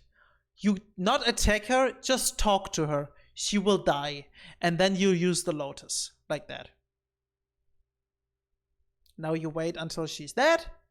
You're gonna use the Archstone, go back to the Nexus, use all your souls and level up what you want. I explained something in the notes. As I said, 40 magic, rest into intelligence would be good. Okay, so you leveled up. I'm gonna skip that as well because I don't have to show you this 3,000 times. Oh, I'm 2 hours in right now. When you're done with leveling up, we're gonna use the Archstone to the Phalanx again, to Boletaria. So now we are in endgame. We need Cloak, and we need the Falchion, and we need Soul Remains for the next parts. What we do here is just running through.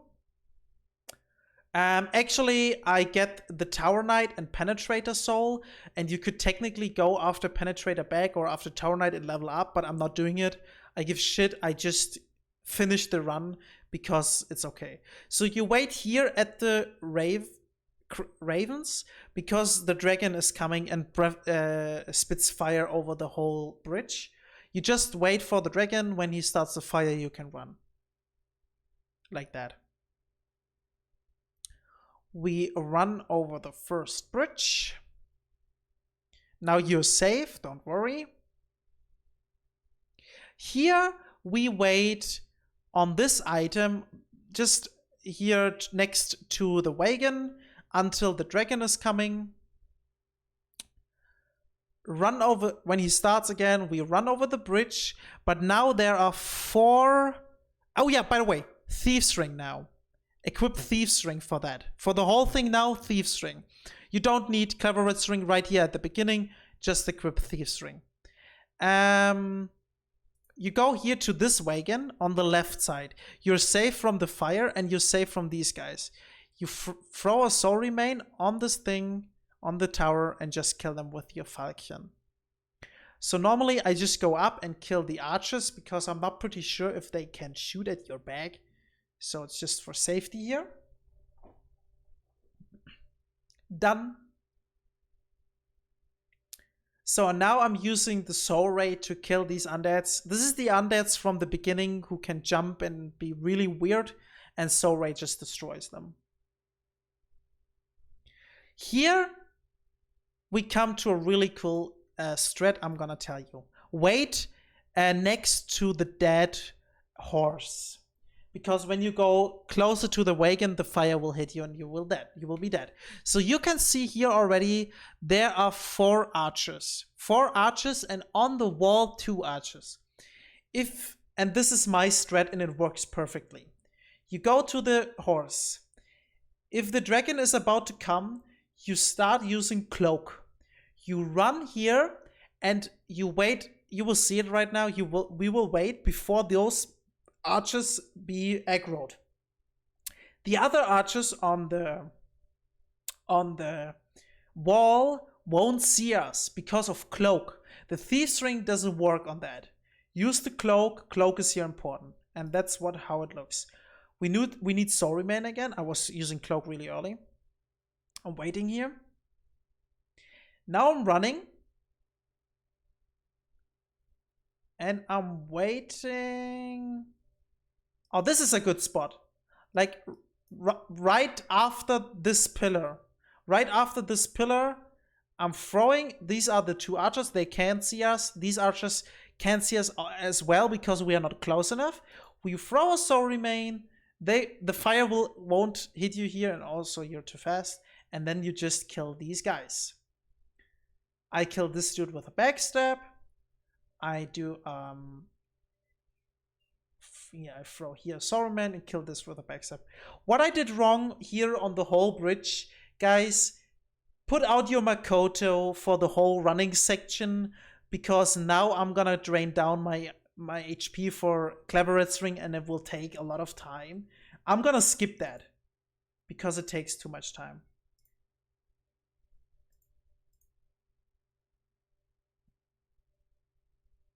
Yes. So now you wait for the fog wall and just drain down your HP with the Makoto. You go in with the Vand again, of course, with the Crisp Blade. You don't need the Falchion, with Soul Ray. But before we go in, we use Cloak again. So you use Cloak, and then you go on Soul Ray.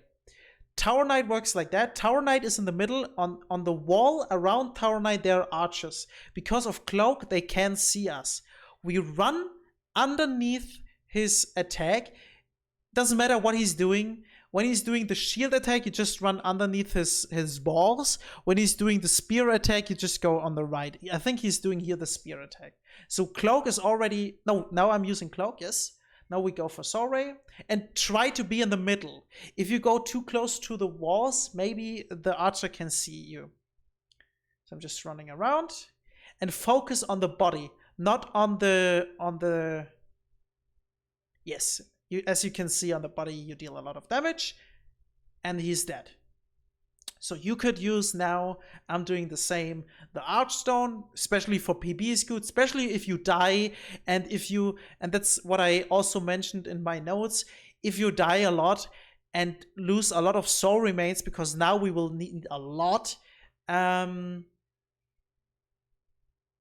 you can buy some more. I forgot something, but I mentioned it here. Sorry, guys.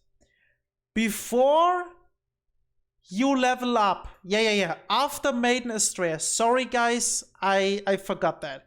Before you kill, after killing Maiden Astrea, and before going to the Phalanx Archstone and kill Tower Knight, before that, you use your souls from your inventory, you go to Blige again and buy soul remains on Educator Archstone, you buy 3 to 40 fresh spice on the Smith in the Nexus. Sorry guys, I forgot that. We need a lot of soul remains, and then you use the rest to level up. Sorry, you need soul remains before that whole shit. I mean, if you forget this, you can also port now back after Tower Knight. So Tower Knight is back. Going into Buletaria, I'm using here a cloak. Right here, somewhere here on the stairs. Because here are like 3 dogs, but we only have to fight 1. He's here. I'm using a soul ray there. Going up the stairs. So now I'm going up, activate the trap and go behind the corner. Wait until it's done. And then we run up to the enemies, and then a cutscene will come and all these enemies will be gone. So now behind these boxes, there are 3 enemies. They will destroy these boxes. Just use Soul Ray to destroy them. Oh, and make sure you have enough mana. I was not checking my mana for that. I was not checking my mana. Yeah. So just kill every single enemy here with Soul Ray. I would here now for this section, equip the Thieves Ring for the magical sharpness ring. You don't need the sharp. If you have still the Cleveret's ring, the Artis-R, you don't need the sharp ring for this section, the magical sharpness ring. Use the Thief Ring, it's better. Because you don't want to use all the time Cloak. That's annoying. So I'm waiting for this dude. Soul Ray.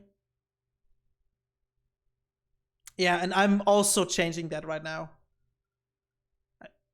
Oh, I changed the wrong item. I changed the wrong ring. I changed by accident my Cleveret's ring with the Thief's ring. This was wrong. The Cleveret's ring gives you more damage boost than the other one. Drop down there, kill this dude. I was using Cloak, by the way. So now we run up here, go down again, and this thing will destroy these ninjas. And there you can see also the magical sharpness is strong enough to one-shot them. So I'm using Fresh Spice for mana up. So and now here in this section, there's a knight. And also here, sometimes he's really fucking close.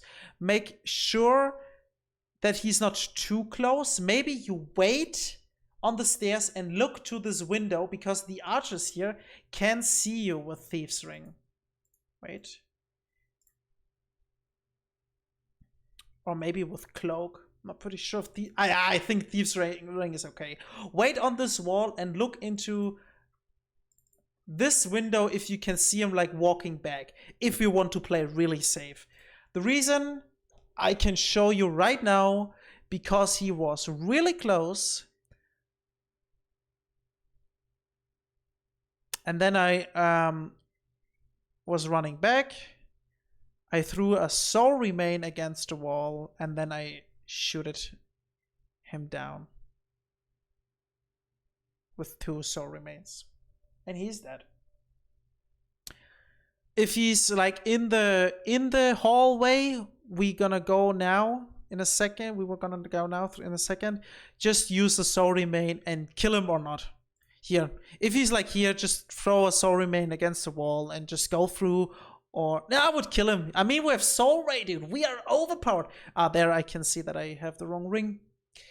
So now we go here outside, and this I was experimenting here a little bit. Here's the ninja somewhere. So I'm using soul remain to locate him, but he's invisible, and he only is visible when you get really close to him. We will see him in a second. There he is. He's jumping down. Kill him. I did it wrong here.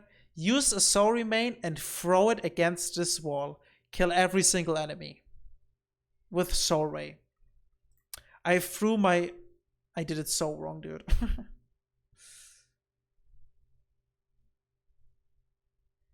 That's what I learned. Yeah, I'm using always. I also use cloak just for safety. Fresh spice for full mana. Throwing wrong. Throwing wrong. So this soul remain is better. Now I killed this dude, and this was actually pretty scary because I thought he's going for the soul ray, but it worked. Make it a little bit more safer. So now I'm using now I'm using cloak again just for safety. So throw soul remain. Yeah, okay. Or throw soul remain before you killing them. So this dude is coming down. Soul remain. No mana.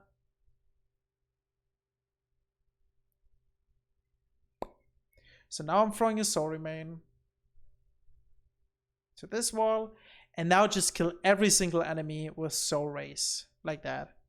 I think I'm going close, yeah, for Falcon, just to be a little bit faster there and have more soul rays. Now I'm using soul remains. Dude, this is so much soul. Now I'm using soul remains for these dudes. Just throw it here in this direction to this wall.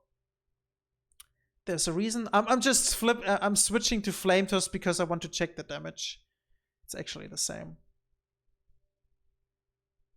So, and why to this wall? Because here are normal hollow will, or undead, I don't know what that is, and a knight will come down, and a ninja, and this ninja is invisible. So use your soul remains to throw it against this wall. A little bit down, that was too high. More here to this place, this is better here. So this dude is coming and using cloak again for safety. I guess you don't have to. I mean, cloak is better, so why not? Right? So I'm using this was a good soul remain down there. Using this, and there's the invisible dude, and kill them. So now we are done here. Go on the stairs and drop down again for triggering the ball. Waiting for the ball and kill this dude with a soul ray. And again, guys, just because of the soul ray and the damage, this running section is so easy with cloak and soul ray.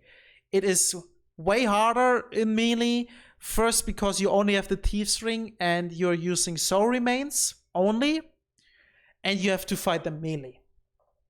So I kill this dude. I'm using a soul remain for these guys. I did it wrong, and then I was like annoyed because I wanted to end this, so I was just running through. Only the first was tracked by the soul remain, but I was just running through. Okay, what we do here is okay, you can, yeah, I'm using cloak, you don't have to. Here you can play around. Kill these guys. I don't care how you guys do it. Throw a soul remain, then kill them. Use cloak and then use soul rays. Do whatever you want. I use cloak and soul remain. Now I'm using a soul ray to kill them. Pretty bad. Now I'm going here, and this is a really scary part. So many enemies. We just need soul remain.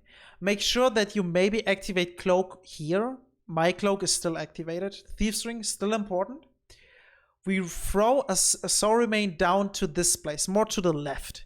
Then we drop down. That was way too straight. I would throw it more to the left. Then drop down. Soul remain. Better throw it to this direction. That was way too close. Just throw it there to the left on this wall. This is the best. I like that. It was still too close. So now a thing will come. There was throwing another soul remain here. Another soul remain for these guys, and then you'll run. And when you're on the fog gate, I think I do it on the way, you change the Thieves Ring with the Ring of Magical Sharpness again. We go into this fight with the Catalyst and the Crisp Blade again for more damage on the right hand, and we use Soul Rays. And this is the thing, I'm still not really happy with this fight with Soul Rays. You could technically just use your Falcon. You deal not a lot of damage, but it's probably safer. I'm not pretty sure. You can save his. You can dodge safely his charge to the right. When he's doing something else, just go a little bit away. I just let you watch this fight. If you want to play, if you want to fight with the Falcon, wait for the charge. Then you're behind him. Do 2 attacks. Go away. Wait for the charge, dodge that, 2 attacks, away. If you want to fight him like me with Soul Rage, just watch it. I hope for him that he's doing close combat attacks so I can use Soul Rays. Like that. But he's charging. That's not pretty good. So I'm using this, and as you can see, it's not bad. It's also not so good. It's okay. You could also do this, like one-handed, and so you can use both. This is a close combat thing, perfect for Soul Ray. Dodge, close combat fighting, go away again. So, and you can see him stagger, right? And this stagger is just because of the Insanity Catalyst. Pretty cool, the stagger. So now you're done with the Penetrator. You get his soul here from the Archstone. Don't port back, you don't have to. If you need fresh spice, I think I'm gonna do it actually. I think I'm gonna port back and get some more fresh spice because I've only 8. Yeah, I'm going back. I'm not showing you this, guys, because this takes too long. So now, I got hit now. And I show you why and what I did wrong. So first, I explain you what I did.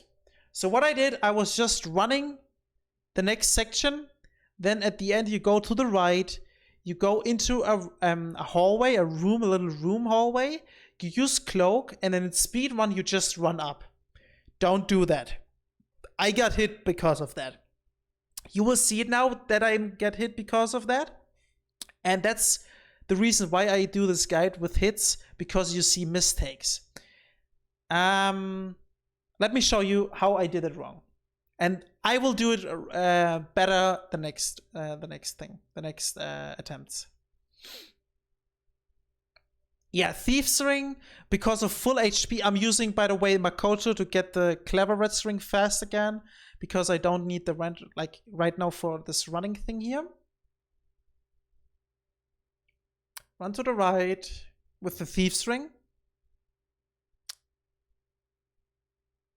So I'm now switching to the Wand, and in speed run, you just run up when you activate a Cloak. But I get hit because of that. Look at this. And this is wrong. Because of him. And I'm dead. And this was obviously not safe and not good. And now I'm gonna show you how to do that safe. You still run to this place. You don't have to kill any of these guys before that. Just run to this place. And now you throw a soul remain to this wall. What I did here, I do it twice because I die on LN, because False King LN is pretty hard. You will see it. I'm throwing it in the middle. If you throw it in the middle because by accident, wait for it. Wait for the knights coming down and then shoot him down to Soul Ray. The Soul Remain was going off. He was going for me now. I was going back and throwing a Soul Remain here. And then I just killed him with close combat backstab. But I will show you how to do it like in the perfect way in a second, because I did a mistake here as well. You go underneath here, throw a Soul Remain against this wall. I was throwing it wrong, by the way. Then you kill these two guys. And now I did something wrong. I was going up here. I was looking for a ninja because there's a ninja, and the ninja is right above us to the left corner. I forgot him, was running too high, and then he threw a knife at us. Or a kunai, whatever. What you should do... Wait, that was wrong, sorry. What you should do when you stay here, try to throw the Soul Remain not against these pillars, try to throw it against the wall first. This was my first mistake. The two archers will shoot against the Soul Remain. Wait here and kill these archers with Soul Rays. Like that. I was way too high. Then, when you're underneath, go underneath again and throw a Soul Remain against this wall. No, sorry. Here are the archers. Throw a Soul Remain against this wall, because the ninja will probably shoot at this wall. I was throwing it later against this wall. You could like throw another Soul Remain on a safe place. But I did it wrong here and got hit by the ninja. Now I'm just killing him. Now I have, by the way, perfect clever red ring. So now on this, when all these dead, you throw another Soul Remain against this wall and kill this dude with Soul Rays. Soul Remains, stay safe, throw Soul Remains, and just kill him with Soul Rays. And now we come to a really difficult part, which I explain. Okay, we have here the dragon, and he spits fire. He spits fire on this first at this length, then in the middle, and then here at the end of this let's say bridge. On this bridge are two chester who can throw this fireball, right? What I do is first I wait for the first chester gets killed by the dragon. I throw Soul Remain for the other chester that he's coming closer. You can see it barely. He's here. Here he is. So we wait until this dude is dead, and now I'm just using Soul Remains. The best thing what could happen is this dude is coming closer, and you can run around him. Sometimes they throw a fireball back at you. Just be careful there. This is actually a path you have to practice a lot. You just have to practice this. This is so hard, and yes. Just let the dragon kill this dude. Throw a Soul Remain as close as possible to this dude on the dragon that he's coming closer. And then, when the fire of the dragon is here, you can run. You will see it in a second. I threw another Soul Remain to be fast, like now. Now I run through, I go around this dude, and now you behind those barrels, you see here the pillar. Walk, not run. Walk against the pillar 2 steps. 1, 2, like count it in your head like 1, 2, and then you run the rest. If you run immediately to the rest, the dragon will not spit fire on the middle, he will spit fire on this side and you're dead. So you run now.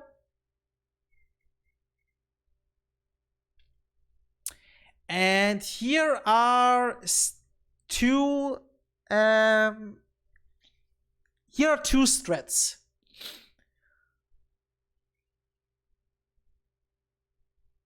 I do a fast strat. If you want to know how the safe slow strat, like it's not really slow, it's just a little bit slower. If this works, I know, I just say that because I know it. Watch Dinos sind geil. Or maybe, you know what? I will make a clip from his run and will link it in my notes so you see the slower stairs fire dragon strat. And now I explain my fast strat. Make sure when you run out, you have full stamina. You run out, you run around the corner, and when you're around the corner, you let the stamina regenerate a little bit until here, that's okay, and you immediately start to run again. You run, frame drops as fuck, and now you see here the statue, and you want to be as close as possible to the statue. And if you do it right like that, you can, you will not get hit, you will not die, but this is the fast strat. It looks super spooky, but it works. You can practice that, or you do the slower stat. I will link that in the notes. So we run up here, equip the Cleveret's ring. For the Thief's ring, we don't need the Thief's ring anymore. Throw a soul remain against this wall. Ostara will invade you and will fall down. Then you just use here the elevator. Okay, let me explain what you need for Elend, because Elend is the last and super difficult boss. You need just the Wend, the Crisp Blade again for more damage on the right hand, and the Soul Rays. You need Fresh Spice for mana because you have to shoot a lot. King Elend, let me explain. He can do, let's say, Ornstein charge, really spooky. Roll it into the charge to the right, like when the Man-Eaters charges. He can do a swing, and he shoots a wind shot at you.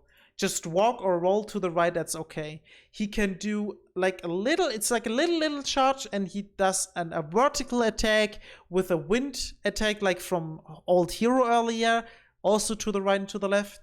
He can jump at you, and in mid-air, he shoots a wind thing, like a wind shot again. I will die right now because of that, because I was rolling back. Roll into that. And he can do a charge attack. He holds his sword down and he charges a big explosion. This is the best. If he's doing that, Soul Ray. I'm gonna show you the first thing. Make sure you're full mana. I can't really explain everything about this boss. Just practice. This is a practice boss. You need a lot of practice on him. This is really, really difficult. But what I want is that he's in the loop of this explosion thing. This is the best that can happen, and I think on the next fight, he will do this at the end. He's doing the explosion, I shoot. He jumps to the right, he's doing the explosion, I shoot, but you will see that later. At the beginning, he always doing the charge. Dodge that to the right. Don't lock on. Now go back. This distance is good, and this I rolled this back. This was the jump attack. Let me show this to you again. It looks like that with a little bit more.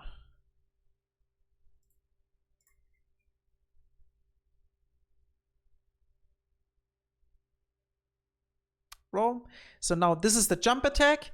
I was a little bit too close. I would go a little bit more far away, but just a little bit, not too far, because when you're too far, he's doing the charges, but you want the explosion, and the explosion is like in between that. So now he's doing the jump, it looks like that, and here you have to roll into him. So I will now show you how to do this right, because now I did it right. I use cloak here. You don't have to use cloak here. You just can use thieves ring. But I guess I was not changing to thieves ring here. Maybe I was. Now I was doing, because I forgot to change to thieves ring. You run through this. Don't have to kill any enemy. This is now the right strat. You throw a soul remain here to the right. You run on the opposite side and kill this knight underneath the archers. Now you throw a soul remain against the wall. You kill the archers. And now I was throwing underneath the ninja a soul remain in this direction. Killed the ninja and immediately killed this dude because he was coming close. I was throwing another soul remain. Oh no, I was just running. Yeah, you need to check that out a little bit. And now it's the dragon again. I can show you this again. I have only 2 soul remains, by the way. I bought not a lot. That was too less. 30 was not enough. And now I'm just using the soul remain to avoid that this chest that back there is throwing fireballs at us, but I was way too slow anyways. And he was also too close there, going to the pillar again. Now a little bit faster because the chest took too long. As you can see, it was so close to the barrels that you don't want that. Yeah.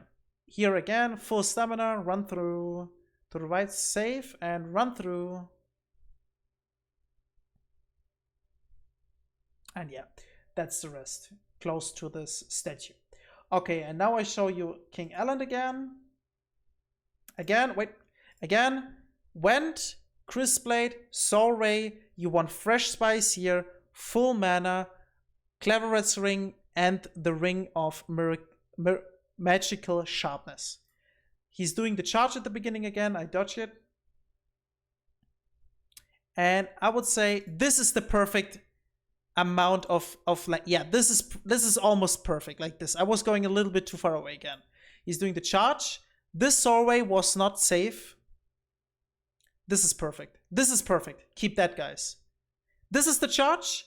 Soul Ray. Keep on focus. This was the shot, the wind shot. Roll to the right or just walk to the right. You have enough time if you're just far away like that. He's charging again, and this is super weird. And there you can see how fucked up this boss fight is. Another charge. And as you can see, I roll at him. And this was also, no, that was okay, but this was wrong.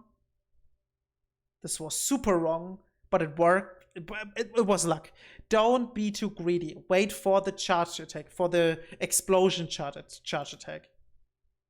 Explosion charge attack, Soul Ray. Explosion charge attack, Soul Ray, and he's dead. And that's it. That's it, guys. You poured back on the Archstone to the Nexus. At the Nexus, you oops, spoiler. Well, spoiler, why is this so close? On the Nexus, you speak with the Black Maiden. Be careful. In the middle, there's now a big fucking hole. You can die there. Don't go into this hole, because normally you can walk over it. Now you can't. And you spawn here. There's the big hole. So speak to her. You get automatically ported to the ending. You just go through, and at the real King Alan, you just shoot Soul Rays. You don't need the Cleveret's Ring here. Doesn't matter, because he staggers because of the Insanity Catalyst. And that's done. That's the run. And hopefully now, after this boss fight, you have a no-hit run. If you have any questions about this run, just message me on Discord. If you find something wrong in the notes, just let it me know in the Discord. You can write me in the Discord. You can find me on my Discord. I will link my Discord in the notes. I will link the Hitless Discord in the notes. And just write me. if you have any questions. I'm using here fresh spice and kill him. And at the end, you just kill the maiden in black again. You kill her. You can also talk to her. It's like different. Yeah, I was showing how boring this is. And now I just kill her because it's faster. And that's it. That's my route. That's the Insanity Catalyst route, guys. I hope you enjoyed this guide. As I said, if you have any other important things, let me know. That was the guide. Thank you so much. And you will find the notes on the Hitless Discord. And you can also find them on my Discord. You can message me and I will send you the notes. Just ask. Again, the notes. Let me show them again. The notes, you can switch here through the chapters. And the notes, here will be the link from the commentary we did. And the notes are just for the route. For example, I say something like interact with Archstone, you will get teleported to and get the Great Demon. So collect all items you find, you get killed by Dragon, spam F in chats. Next, arrive in Nexus, upgrade Hellbat 1, use Archstone to Boletaria, kill everything or run through, pick up firebombs there, pick up firebombs near the second fog gate. After second fog gate, drop down to Ostrava, backstab him down the fist. I really shutted it down. Use this guide, guys, as I said here. Use commentary guide for strats, boss fights, and running sections. You know what? I'm gonna do this because it's actually a fucking guide and not only commentary. Yep, that's it. Watched everything. Very interesting. Also, hi. Hey, Shikiza. Holy shit. Thank you for lurking the whole thing. My voice is fucking dead. This is the guide. Bye-bye. So, this is the end of the highlight. I'm done, guys. Holy shit.